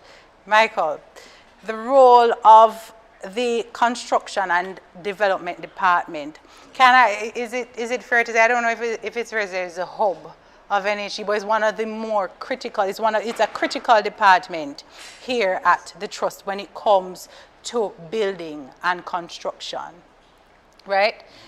So talk to me just a little bit now. We just discussed, our Build 9 product where persons have the opportunity to build their dream community. And I had mentioned that for persons who want to construct, they're assigned a project officer. They're not just left in the open to dry. We hold their hand every step of the way. So I want to build, and I'm being told I'm going to be assigned a project officer. What can I expect? What is the role of the project officer? Are they going to help me to build? Actually, no. Oh, okay. You do not put on the boots and go on site. Okay. But the project officer helps the customer, based on the goal of NHT, to have customers obtain a housing unit with the use of the NHT mortgage loan. The project officer is assigned to each customer so that they can assist them to know what the funds can build. The officer will go through the process in terms of identifying areas on the plan that the loan can accommodate, as well as the officer will do site visits periodically to make sure that the contractor is building according to the approved plan that the customer has. So the project officer is not here to build my house for me, but they're just here to guide me along the way and just to ensure. Offer technical advice through the project, right? Offer technical advice, right. Because we have this dream of building, but we don't even know where to start or the technical things to employ or where to go. So the project officer will offer us a bit of guidance where that is concerned. That's right. So people like me who really have no idea of where to start and how to build it. I can say, boy, I want the pit here or I want the sewage here, and the project officer can say, no, this won't be. Right. Well, we are governed by the local authority. So you would submit a plan to the local authority. So whatever is on the plan is what we govern to say, this is what you must construct. So we guide the customer, keep them in line with the approvals from the local authority. So we must get approval. So before you build, persons can't just get up and build. They need approval. It would be illegal to do so. It would be illegal. So we need approval from, where do we need approval from? So each parish has a local authority. It's called the municipal council, recently renamed. So a customer has to get an architect to do their personal drawing based on their dream house. As well as NHT does have a set of drawings, up to 3 bedrooms, I think, too, that customers can use free of cost, and we provide also the bill of quantities along with those. So the drawings that the persons can use, so they don't have to go out and get an architect to draw. Say, for example, they just want, to start to build a structure. We have drawings that are available for them to use, pre-approved. Pre-approved drawings. However, the local authority does require site and drainage. NHT would not provide that because it's your individual lot. Right. So the customer would have to get a draftsman or an architect to draw these plans to submit. If a customer is using an NHT design, based on the locality of the site, the parish council may require additional drawings based on the site conditions. Because NHT plan is designed for what we call ideal conditions, flat, in good access to road. So if those conditions does not exist, then the parish council may require, local authority may require additional drawings. Okay, so you're saying that for drawings, it's conditional. Right. You know, it's conditional because Right. sometimes, you know, our drawings are designed for a flat surface, but sometimes it needs a bit of tweaking. Right. And we must get approval from the relevant local authorities. That is correct. So you mentioned bill of quantities. For those Right. persons, what is a, you know, just expound on what a bill of quantities All right, so in layman terms, a bill of quantities is a budget. Now, if you go to the supermarket, you make a list up and you know the items you need. So I do overspend. Right, so the bill of quantities is a document produced by a quantity surveyor. That's a professional that does it. And it outlines the cost based on your budget to do your house, based on the specification and design of your drawing. Okay, so your quantity surveyor is going to be able to say, hey, this is what you want to do. You have this design. Based on this design, these are the elements that are going to make up this design. That is correct. And this is what you're looking at financially. So say, for example, you have this home that you want to build 1,200 square feet. Based on the drawings, I can tell you that you're going to need this amount of square footage to be covered by tile, this amount to be covered. Right, so the bill of quantities is itemized. Each item is listed Right. out and priced accordingly. Now, as you mentioned before, the customers do have their dream house that can be as much as 40 million. Right now, NHT offers $13 million. So the QS will guide that customer to say, along with NHT, to say, this is the portion of your building that the loan can accommodate. Right. We just heard earlier in the program that if 3 family members were co-applying, we go up to 19. I just want to stress that we go up to $19 million right there. 19.5, right. So they're a bit closer to the 40 million. They're a bit closer to the 40 million mark. So that's what a bill of quantity is. So tell me, you're ready to build and you have everything in place. How are the funds accessed for persons who are building? So do I just get the 13? If it's 2 of us building, do I get the 13 million at once? If I'm building, do I just get it? That would make our job much easier. Right. But we need to monitor the construction that goes on. So the funds are dispersed in stages. Now, once the loan is approved, the new loans department upload a digital file to our system that we have access to. Once we get instruction from the legal department, we contact the customer and arrange an interview. Well, it's more betterly described as a project meeting so that we can discuss the details of the project. The customer would need to provide us with a approved plan, the bill of quantities, and a material invoice. Now, that was not mentioned before. So the material invoice is a document that they will go to any hardware store and get a list of materials that they need to start the project. Okay. So once we have those documents, the process goes through, the meeting goes through, we have a construction agreement that is explained to the customers, give details of their responsibility during the construction process, as well as NHT's responsibility through the process. Document is signed, and then we can move to start dispersing. Okay, so you disperse it based on that documentation, and you disperse it as time goes along, based on, you know, the achievement of whatever they had and the list of materials. And once they've achieved that phase, then they move on. And it's important, I think, for us to point out that if you own a piece of land, you know, we have our build and own land product where you can get up to 6.5 million per applicant to construct. But it's also important to highlight that if you don't have the land, we are able to allow you funding to access monies to purchase said land of up to 2.5 million. Kamisha would have mentioned it. So each applicant gets up to 2.5 million to purchase that land, and then the remaining money will go towards construction. Correct. Right. So we continue the disbursement over time. But Michael, tell me, I mean, in your field and your expertise, what are some of the errors or some of the misjudgments that persons usually employ when they're building their own home? You know, it's exuberance, they're eager. What are some of the issues that you have encountered? It starts with first the selection of the lot, the land that persons should do a proper reconnaissance of the property. Ideal flat land is always ideal, but in Jamaica, with the hilly terrain, that is not always available. Right. So a proper reconnaissance must be done, so you know what you're able to do on the land. Once you've done that, you arrange to get a surveyor to do a survey. You arrange for an architect to come and assess the land as well. Once you do those things, then you are ready to start, approach NHT to start the process of the loan being done. A lot of errors that customers make is they do no reconnaissance. By the time it gets to us, it is a situation that we are now trying to fix. Situation, you have a $40 million building, and you're only able to get $4 million. And you are expecting that the $4 million should be able to give you, if not all your unit, most of it. So we have the task now of bringing customers back to reality to say that based on the square footage cost, your loan can only provide you with this. So the misconception is always what you want and what the funds can accommodate. And that is why I think, you know, what the department does is so important. Because as I said, you're here and you have your dream and you want to build this structure, but then you have to be brought back to reality where your resources are concerned.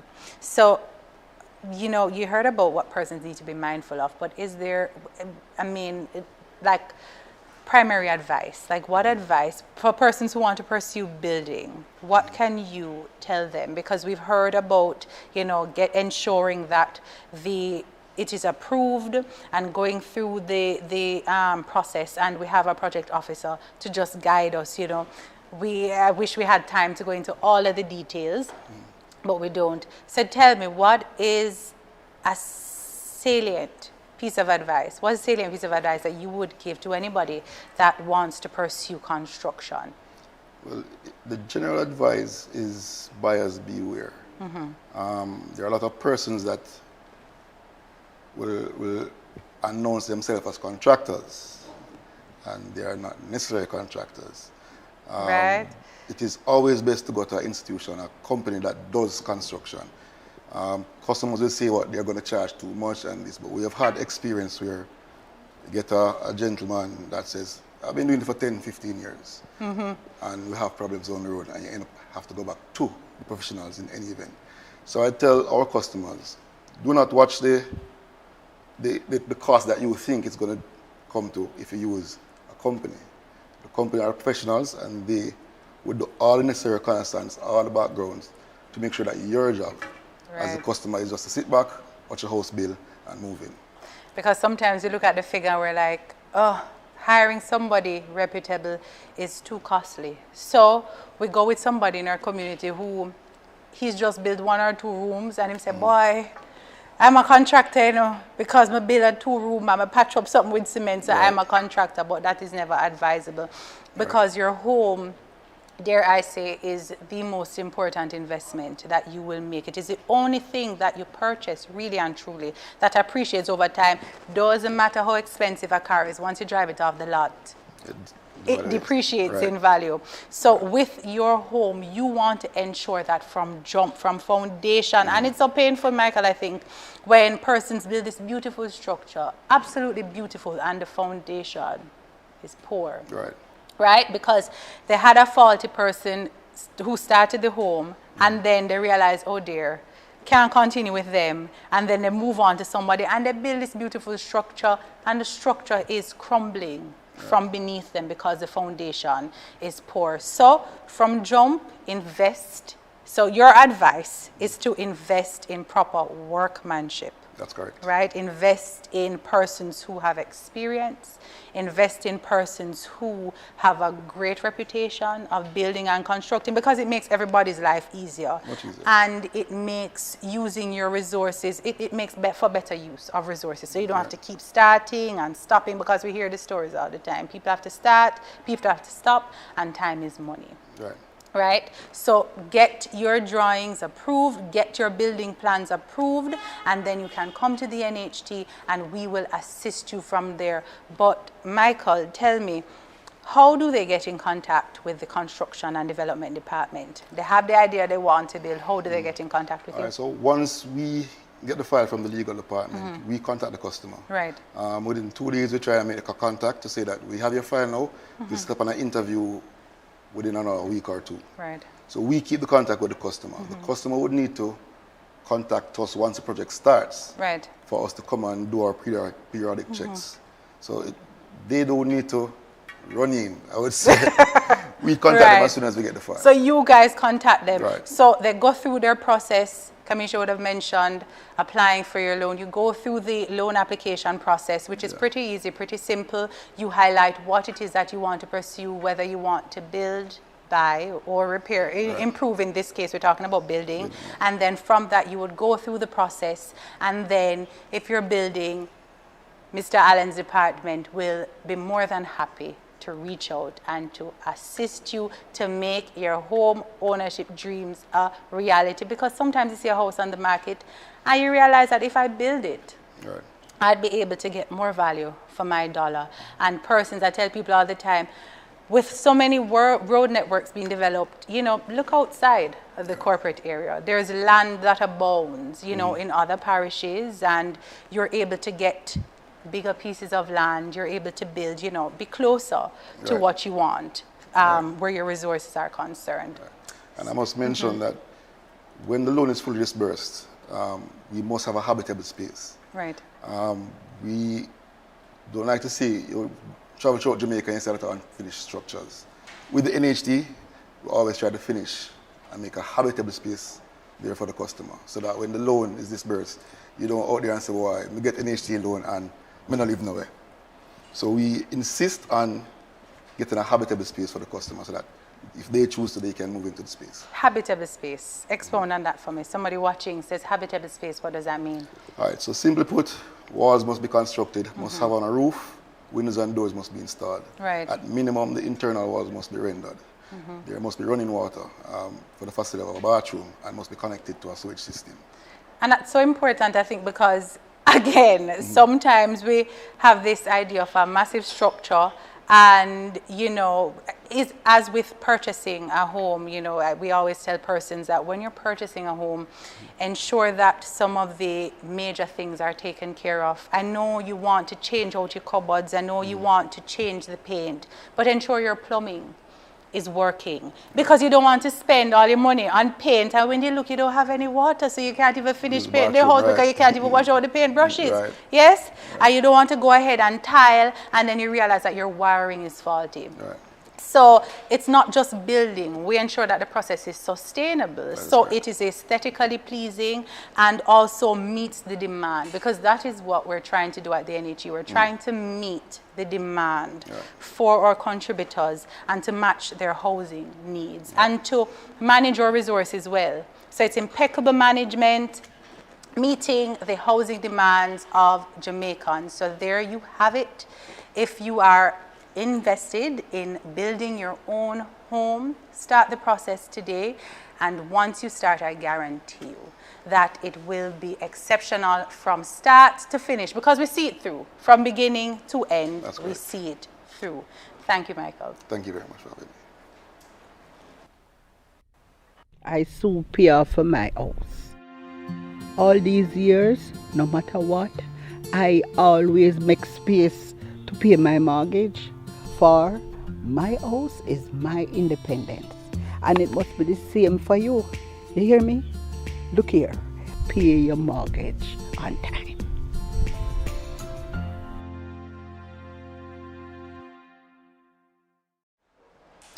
All right, so we would have just discussed how you can pursue building your own home with Mr. Michael Allen, who is a project manager over daily intake in the construction and development department. So remember, you have to build in accordance with what the authorities have allowed you to build. So please stick to the plan, don't go beyond that, don't encroach, and we allow you to have a project officer. We assign one to you so they can guide you through the process, so you're not alone. I know it can feel intimidating, but just know that you are not alone. The NHT is here with you every step of the way, because we take customer service seriously.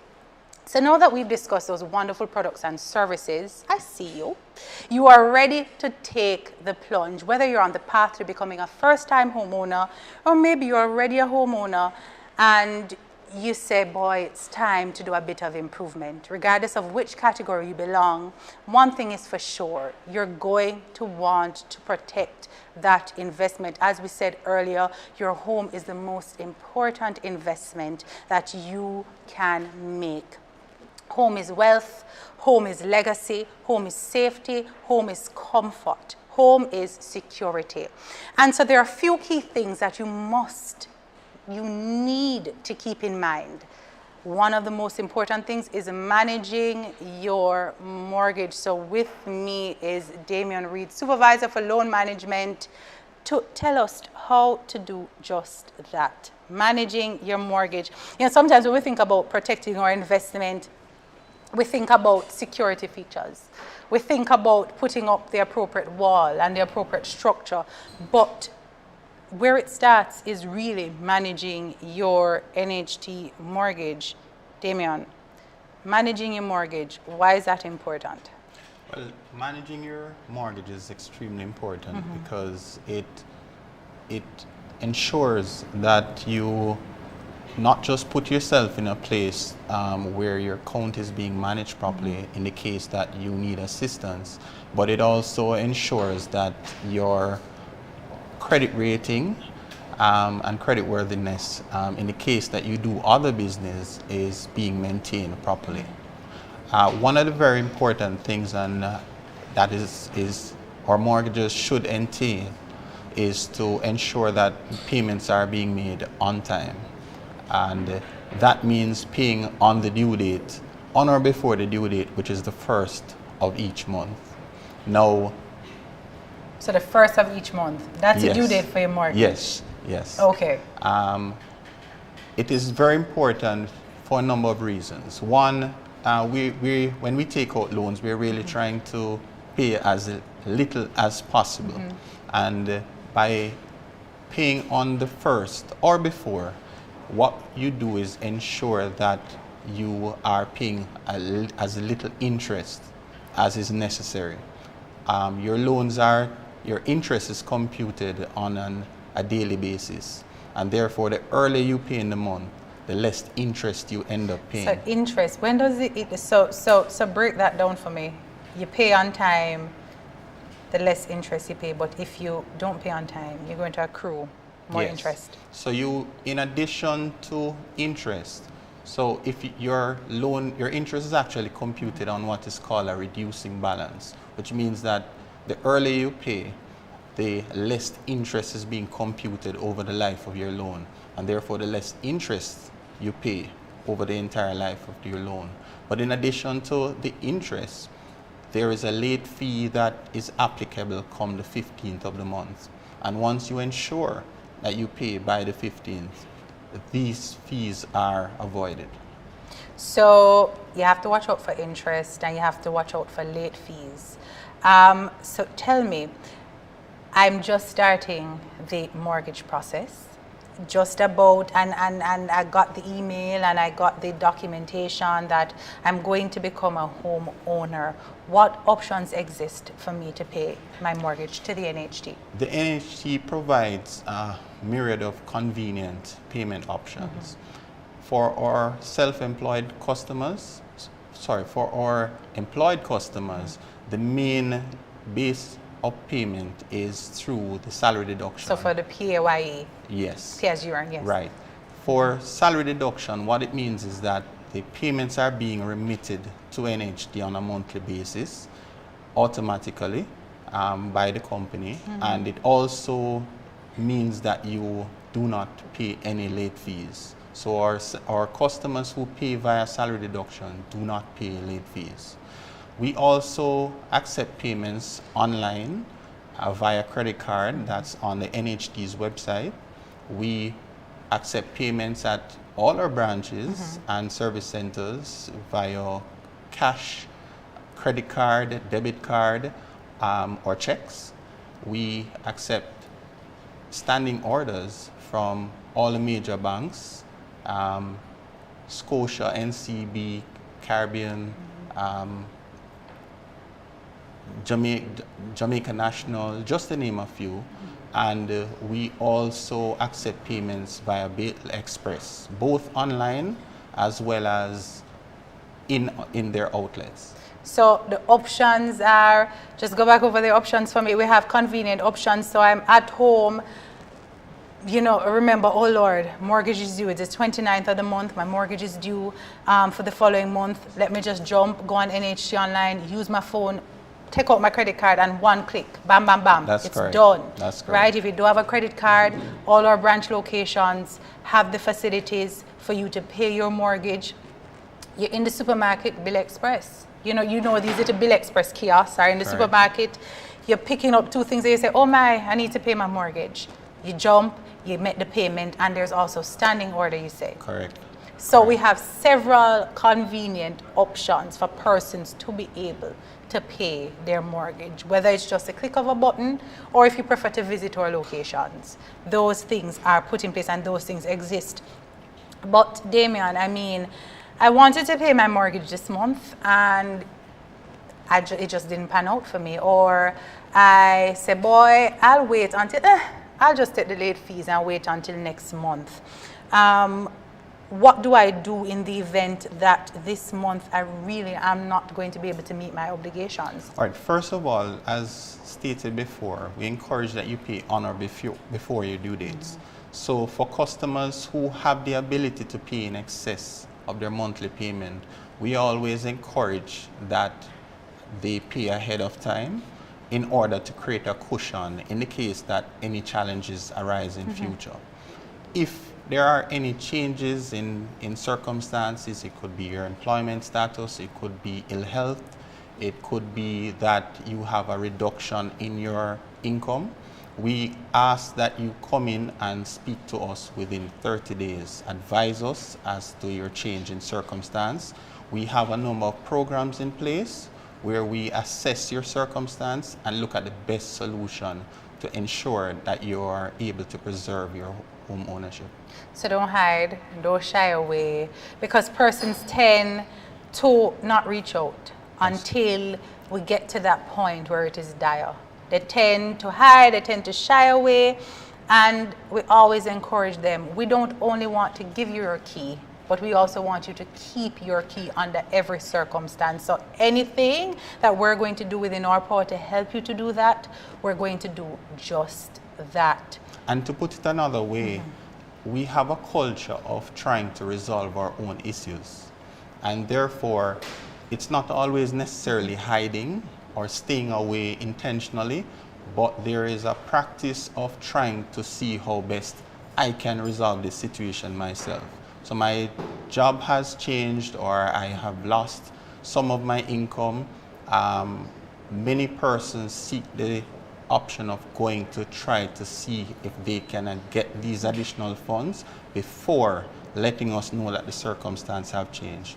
We ask that even if you are pursuing these options, you let us know very early that you have a change in circumstance. And on our website, there is a special assistance form that can be completed just outlining that you have these changes in circumstance. We will examine your situation whilst you pursue these other options and look at the best solution to help you.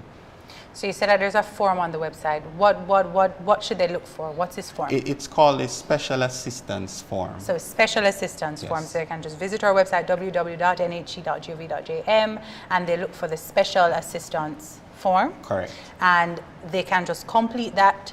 How do they submit it? It may be submitted via email, or it may be dropped off at any branch location. Right. It's a special assistance at nht.gov.jm. That's the email address. Special assistance at nht.gov.jm. And they complete that. And because we take customer service very seriously, we're usually very responsive, and persons can look out for a response from you guys within a timely manner. Correct. And you can sit and you can work through how best they can, restart paying their mortgage if they need a break, because I know we have several facilities that we can put in place. What are some of the facilities, though, Damian, that we can use to assist these individuals? Depending on the circumstance, it could be individual amendments to the account, meaning breaks in monthly payment, such as a moratorium. There are other options such as rescheduling of the loan. Depending on the circumstance, it may be a combination of options as well. So it just depends on the circumstances. So it's not a cookie cutter. Right. It's not cookie cutter options. We see what your circumstances are, we sit with you and we craft the best solution. We craft the best suite of solutions for you so that you can have a better experience. Because the truth of the matter is, life happens. We saw it 2 years ago where unexpectedly a lot of our circumstances shifted, right? And we had put several facilities in place to assist our mortgagors at that time. So life happens and it will continue happening. So reach out to us. Yes, yes. And quite importantly to point out, sometimes it really only takes an arrangement. And, you know, as we speak on the matter of communication, having that open line of communication helps us to understand what the customer is experiencing, to look at new strategies and new products to assist, and so we ask for that continuous communication. All right, Damian, thank you. And there you have it. Understanding how to manage your mortgage. Remember, your mortgage is due on the first day of every month. You don't want to incur any interest. You don't want to incur any late payments whatsoever. And if I may add, before we complete, we ask assiduously that where you have any changes in your contact information, that you contact the NHT just to update. It could be new contact numbers, it could be your email. We have found, especially during the pandemic, that email and other electronic means of communication are extremely beneficial and they're extremely efficient. And therefore, we ask that persons visit the website again to complete our email indemnity form, which allows you to not only request information, but to make instructions to NHT as to various things that you may have. We may be asking us to send a statement to a particular location. You may be asking for various details of your account. But for us to do this, we need you to update your information and contact us at any time in order to obtain information and the status of your account. Such important information. Housing is such a critical investment, and an important part of managing that investment is managing your mortgage payments. So your mortgage payments is due on the first of every month.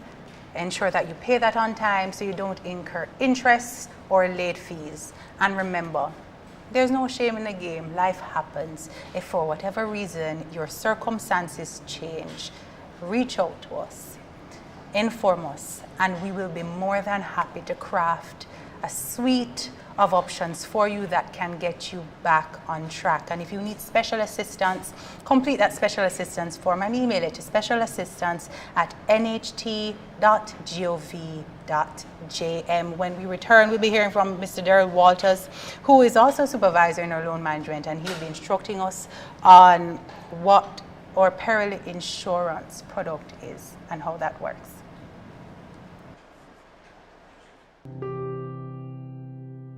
Today is my first day at my new workplace. The first place I'm going is the payroll unit. My mortgage must come straight from my pay to the NHT. So I don't have to remember when to pay, I don't have to worry about paying late, and I definitely won't face the temptation to spend the money on something else. NHT salary deduction is the way to go.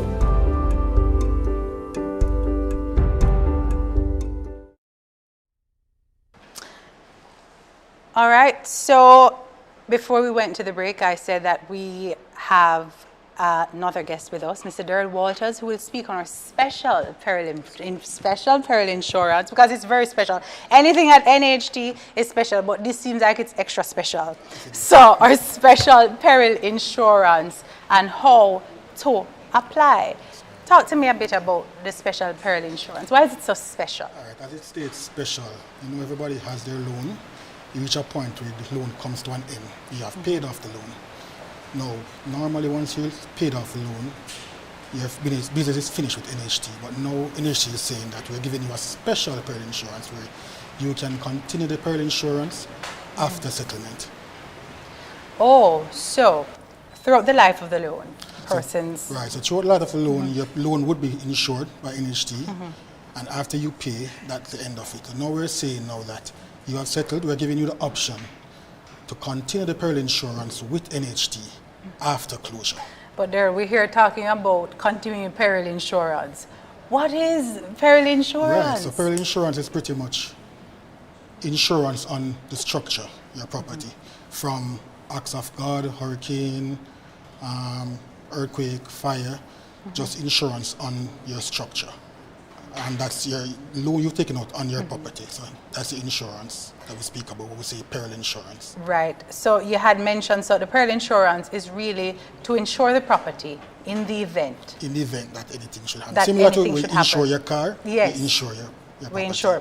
So how is, so you mentioned that the special insurance, there's coverage during the life of the loan. Explain to me how is this coverage broken down? Where is it taken from? So when you pay your mortgage broken down, you pay life insurance and peril insurance. The insurance comes from, calculation pretty much comes from the coverage, the size of your property versus the rates that we have from our insurers. So that's what we use to calculate how much you're covered for and then how much your payment would be over the period. So you mentioned size of the property. So based on that, what if I, initially when I bought my home and my peril insurance was a certain amount, right? And you said that my peril insurance is included in my mortgage payment. So that is included in my, so it's not a separate payment. Right, so when I pay my mortgage payment, it's not just a mortgage payment, it also includes my peril insurance. That's correct. Which is really, really good, which is excellent, by the way. So I bought my home. When I just bought my home, it was a 2-bedroom home, 1 bathroom, 1,200 square feet, right? I changed jobs, got a little bit more income, and because the NHT has so much services, it's been a few years, I said, boy, I want to expand on that home. And I have since expanded on that home, have a 4-bedroom house now. You say your peril insurance is determined by the size of the property, So but it's more than 1,200 square feet. What happens then? Right, so once you have done addition to the property and the size has increased, it's for you now to take in a valuation to NHT to say, hey, we have made this adjustment, the size is now this, and then we will recalculate the premium to give you what the coverage is based on the current size of your property. But that sounds like that sounds like work, and I can't be bothered. I have other things to do. I have work to go to. I can't bother come to the NHT and tell them about the property. No, well, as we're moving online, you can email the valuation report to us, and then we'll send it off to the necessary department for them to assess, and then they'll make necessary changes and also communicate with you. Right, but as I was saying, that why. Is it really important for me to update you guys? Is it critical? I mean, what would be the... Well, since the coverage what's the impact? Since the coverage is on your property, you wouldn't want something to happen, meaning we're currently in the hurricane season, and you wouldn't want something to happen. You need to make a claim, and when you're making a claim, the amount is on a lesser value compared to the actual value based on the increase construction that you have done on the property. Right, so you're saying that when I've done any expansion, I need to do another valuation and carry that into the NHT, submit that online. Would you mind giving me the address, email address? We have an email address. You can send it to loan settlement at nht.gov.jm. So loan settlement at nht.gov.jm. Also, and the NHT general email at WeCare, it can be sent to WeCare also. WeCare as well. Right. So you submit another valuation, because you don't want, when you just purchased your house, yes, the property itself, you purchased it for 20 million, and the property itself you know, at that time it was that amount, and you made these additions that increased the value of your home and changed the price of your home. And because of that, we can't assist you if the damage goes beyond that because you did not submit a valuation. Right, because the insurance is on the replacement value. So if anything should happen to replace the structure that's there, insurance is on that. So you wouldn't want to say, we have $2 million, but to replace your structure, it's probably $10 million or higher. So you need to ensure that we have the updated coverage on our system. So the coverage is on the replacement value. Right.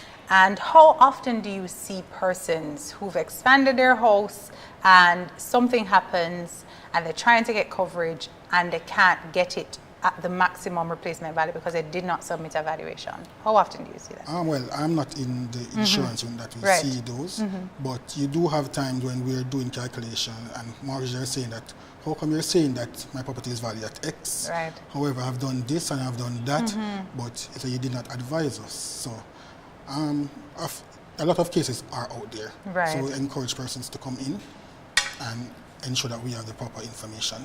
All right. So the peril insurance happens throughout the life of the loan, but the special peril insurance now happens when you've concluded your loan arrangement with us. So that's correct. So this is the main point I'm here for, the special peril insurance. Now. So we're saying that you have paid off your loan, instead of you going outside searching for different institutions where to insure, now you can just maintain the insurance you had with us. Once you close your property, close your loan as at April 1st, 2020 or after, and you had a peril insurance agreement in place at that time. All right, so we don't have to go outside. We can just stay right in the NHT and we can seek coverage through you guys, through the special peril insurance. How do persons apply? Okay, so the application form is online. You can go on our website. You can go to forms. Everything is just online. And you're looking for application for special peril insurance. For persons who have challenges, they can also go into the branches and the customer service rep will assist them in filling out the form. And once it's completed, it can be emailed directly back to our unit, loan settlement, and then we'll process and communication will take place, the mortgager and us at that point in time. At that point, all right. So, concluding the life of your loan, wondering how you're going to maintain coverage, you don't have to wonder anymore because the NHT has a special peril insurance product just for you. So you can continue your relationship with us, and I can guarantee you that our rates are probably much, much cheaper than the other providers on the market. So continue to protect your home, protect your investment, because that is critical. Today is my first day at my new workplace. The first place I'm going is the payroll unit. My mortgage must come straight from my pay to the NHT. So I don't have to remember when to pay. I don't have to worry about paying late, and I definitely won't face the temptation to spend the money on something else. NHT salary deduction is the way to go.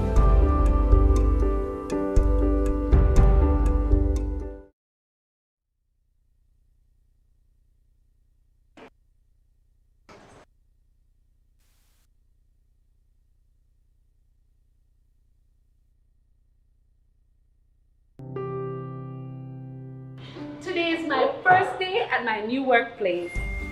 The first place I'm going is the payroll unit. My mortgage must come straight from my pay to the NHT. So I don't have to remember when to pay. I don't have to worry about paying late, and I definitely won't face the temptation to spend the money on something else. NHT salary deduction is the way to go.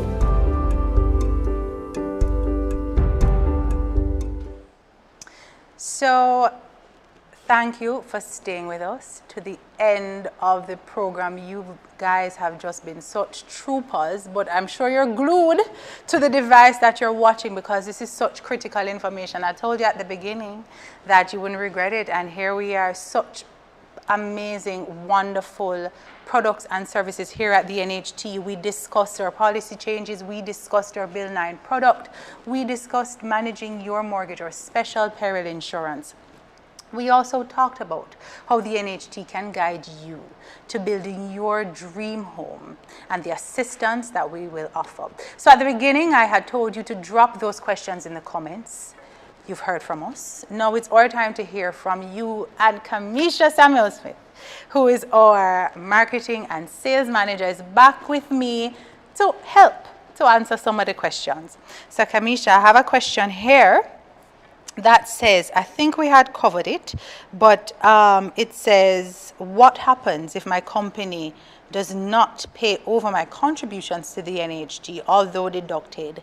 Can I still qualify for an NHT benefit? Okay, so the answer is yes, because the onus is on the employer to ensure that the payments are paid over to the NHT. So once you would have obtained a letter from your company verifying contribution and income as well as your pay slips, we will go ahead and you'll still be able to benefit. And of course, there are conditions that apply.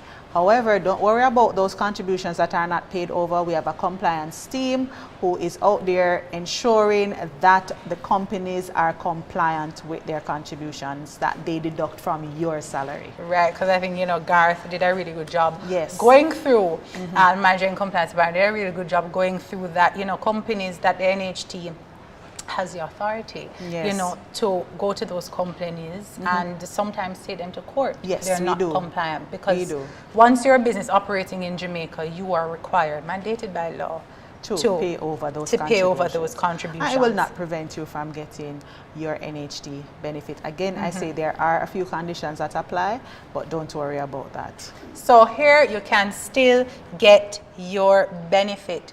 And remember, as we said before, don't wait until the appointed time to check if your contributions are being paid over. Give us a call, email compliance@nht.gov.jm, or give us a call or email WeCare at nht.gov.jm, and we'll be more than happy to assist you. You can also visit our mobile app or check NHT online and just to review what deductions are being made for you, and reach out to us, and we'll be more than happy to assist you. So Kamisha, another question is, I'm living overseas. I would like to know how I could get back. This person says it's used, but I guess it's contributions. I guess she wants, to access her refund. Okay. So the application for refund is an online facility. So wherever you are in the world, you may make your application for your refund. You can apply for it. However, you need to have an active local bank account. All right, so that the monies can be placed to that. So once you're overseas, apply online, send it to your bank account. So have a local bank account, and I think it's important to point out active local bank account. Yes. And I think it's important to point out, we didn't quite touch on it during the refund section, but persons believe that refunds are only accessible in January or January 1st. No, it's all refunds are due in the 8th year after they are paid. So once we are refunding a particular year, you have the entire year to apply, and if you didn't apply in the current year, you can apply another year, whatever you want. It's your money, it's there, it's waiting for you to make your application. So you don't have to bum rush us no, in January. You don't have to wait on the 1st Persons come on the 1st and they're like, oh God, I need to get it, and they believe that time is running out. No. And the beautiful thing is that we keep because this is a trust. Right? And so we keep your contributions in trust. So if you contributed in 1976, it is here. It is still here. If you contributed in 1985 and you have not come for your refunds, we're not holding on to it. Add to that, Danielle, you get a little interest on the money. Ooh, that is sitting in your savings account here at the trust. And that is why I think sometimes, when we say, oh, the NHT is a deduction, it's not a deduction. It's a contribution. It's a contribution. Yes. So I think we have to shift, because persons use the narrative of a deduction. Or a tax. Or a tax. No, but it's not a tax, because you don't get back refund on a tax. When you go into the supermarket and you pay for the things, you don't get back any refund on the tax. It's a contribution that you can 100% access once the refund becomes due. And people normally look forward to accessing their contribution refunds. But I would encourage you not to necessarily access it as it becomes due, because your contributions can be really useful. We just discussed sometimes life happens. Your contributions can become really useful if you hit a bump in the road and you need your mortgage payment to be made. We'll look at if there are contributions there available for you to access, and that contribution can be used towards your mortgage payment. Yes, once you are a mortgager, once you're the contributions that become due for payment will be placed to your mortgage account automatically, so you don't need to apply for it. Each year it comes due for payment, it is placed on your mortgage account. So when it's placed on your mortgage account, that reduces? It reduces the principal balance, and if there are arrears, it will reduce the arrears amount. So it will reduce the arrears. So if there are arrears, it reduces the arrears amount. And if you have, and for your normal loan, it also reduces the principal, which means less money to be paid. Less money on the balance. So you owe less money.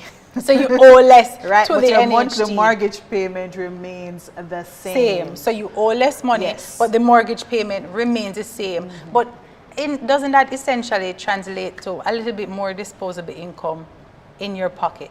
So your refunds can be used to be put towards your mortgage. So even if it remains the same, your refunds go towards it, which means you can probably have a little bit more to do. Well, what it does is, depending on the amount that is placed on the mortgage account on a yearly basis, you would have completed payment on your mortgage before the maturity date. And so you would have paid less interest over time. So yes, you would have saved some money at the end of the day. So don't feel too bad if you didn't get that refund in your hand. Remember, it is reducing your balance on your mortgage. That's important. I mentioned interest. What is the interest again, Kamisha? Did we mention that? I think it's 2%. 2%? I think it's 2%. If I could run around the room, I would. It's 2%. It's 2%. 2%.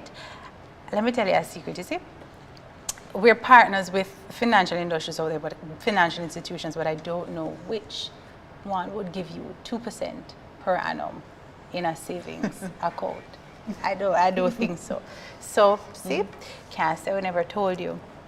2% per annum. Yes. So you're getting back that contribution. All that you paid. All that you paid. Interest. With interest. So this is a savings tool. This is a tool for financial freedom. It's not just home ownership. NHT is not just in home ownership. It's freedom. And for some of us, Danielle, the contributions that are placed in the savings account are the only savings we have. As not many of us have the discipline of saving, but that contribution is placed in a savings account, and sometimes it's the only thing. And sometimes persons are surprised, especially when they call and they're checking about the refund. I'll say, oh, you can get X amount, and they are ecstatic when they hear the amount that they can get. So it's a really good thing. I can just imagine. And, you know, speaking of savings, for persons who do not access, you know, their refund, and it doesn't go towards their mortgage, when you retire, you can get all the monies owed to you. So when you're retired, don't worry if you are retired and you're tuned in and you've contributed to the NHT and you have not accessed all of your refunds. You can still access it. The money is here for you to collect. And also, just to touch quickly, we also have a product to help persons who, you know, want to pursue home ownership, because home ownership, Kamisha, requires, there are a lot of costs associated, a lot of things that we have to do, a lot of things that we have to get done, and one key or one important thing is the deposit. Yes. So that's what a lot of our contributors struggle with. So since we're on the topic of refund, the refund amount that is not yet due for payment can be advanced to the contributor who finds themselves a little bit short on the deposit. So you can come in, you can check with us, and we will be able to tell you how much money you have in your savings account that can be used to assist you with those housing related expenses, especially the deposit that you need when you're making a purchase. So those little fees, so some persons find that they can afford a mortgage, but the little fees, they struggle. They struggle. So the contribution refund towards deposit facility kind of bridges that affordability gap for persons who cannot quite cross it, right? No. They can't pay the mortgage, but they help can't you quite cross to it. cross it. You will help us to Yes, cross it. we'll help you You to see, cross I'm it. telling you, accessibility and affordability at its best. And if you didn't get a chance to have your questions answered, not to worry. You may still submit them in the comments or email them to ccare@nht.gov.jm. That is ccare@nht.gov.jm. That's it from us. Whether you want to build, buy, or improve, the NHT has a solution for you. It was my pleasure to share with you this morning. And remember, whoever you are, whatever you do, excellence always.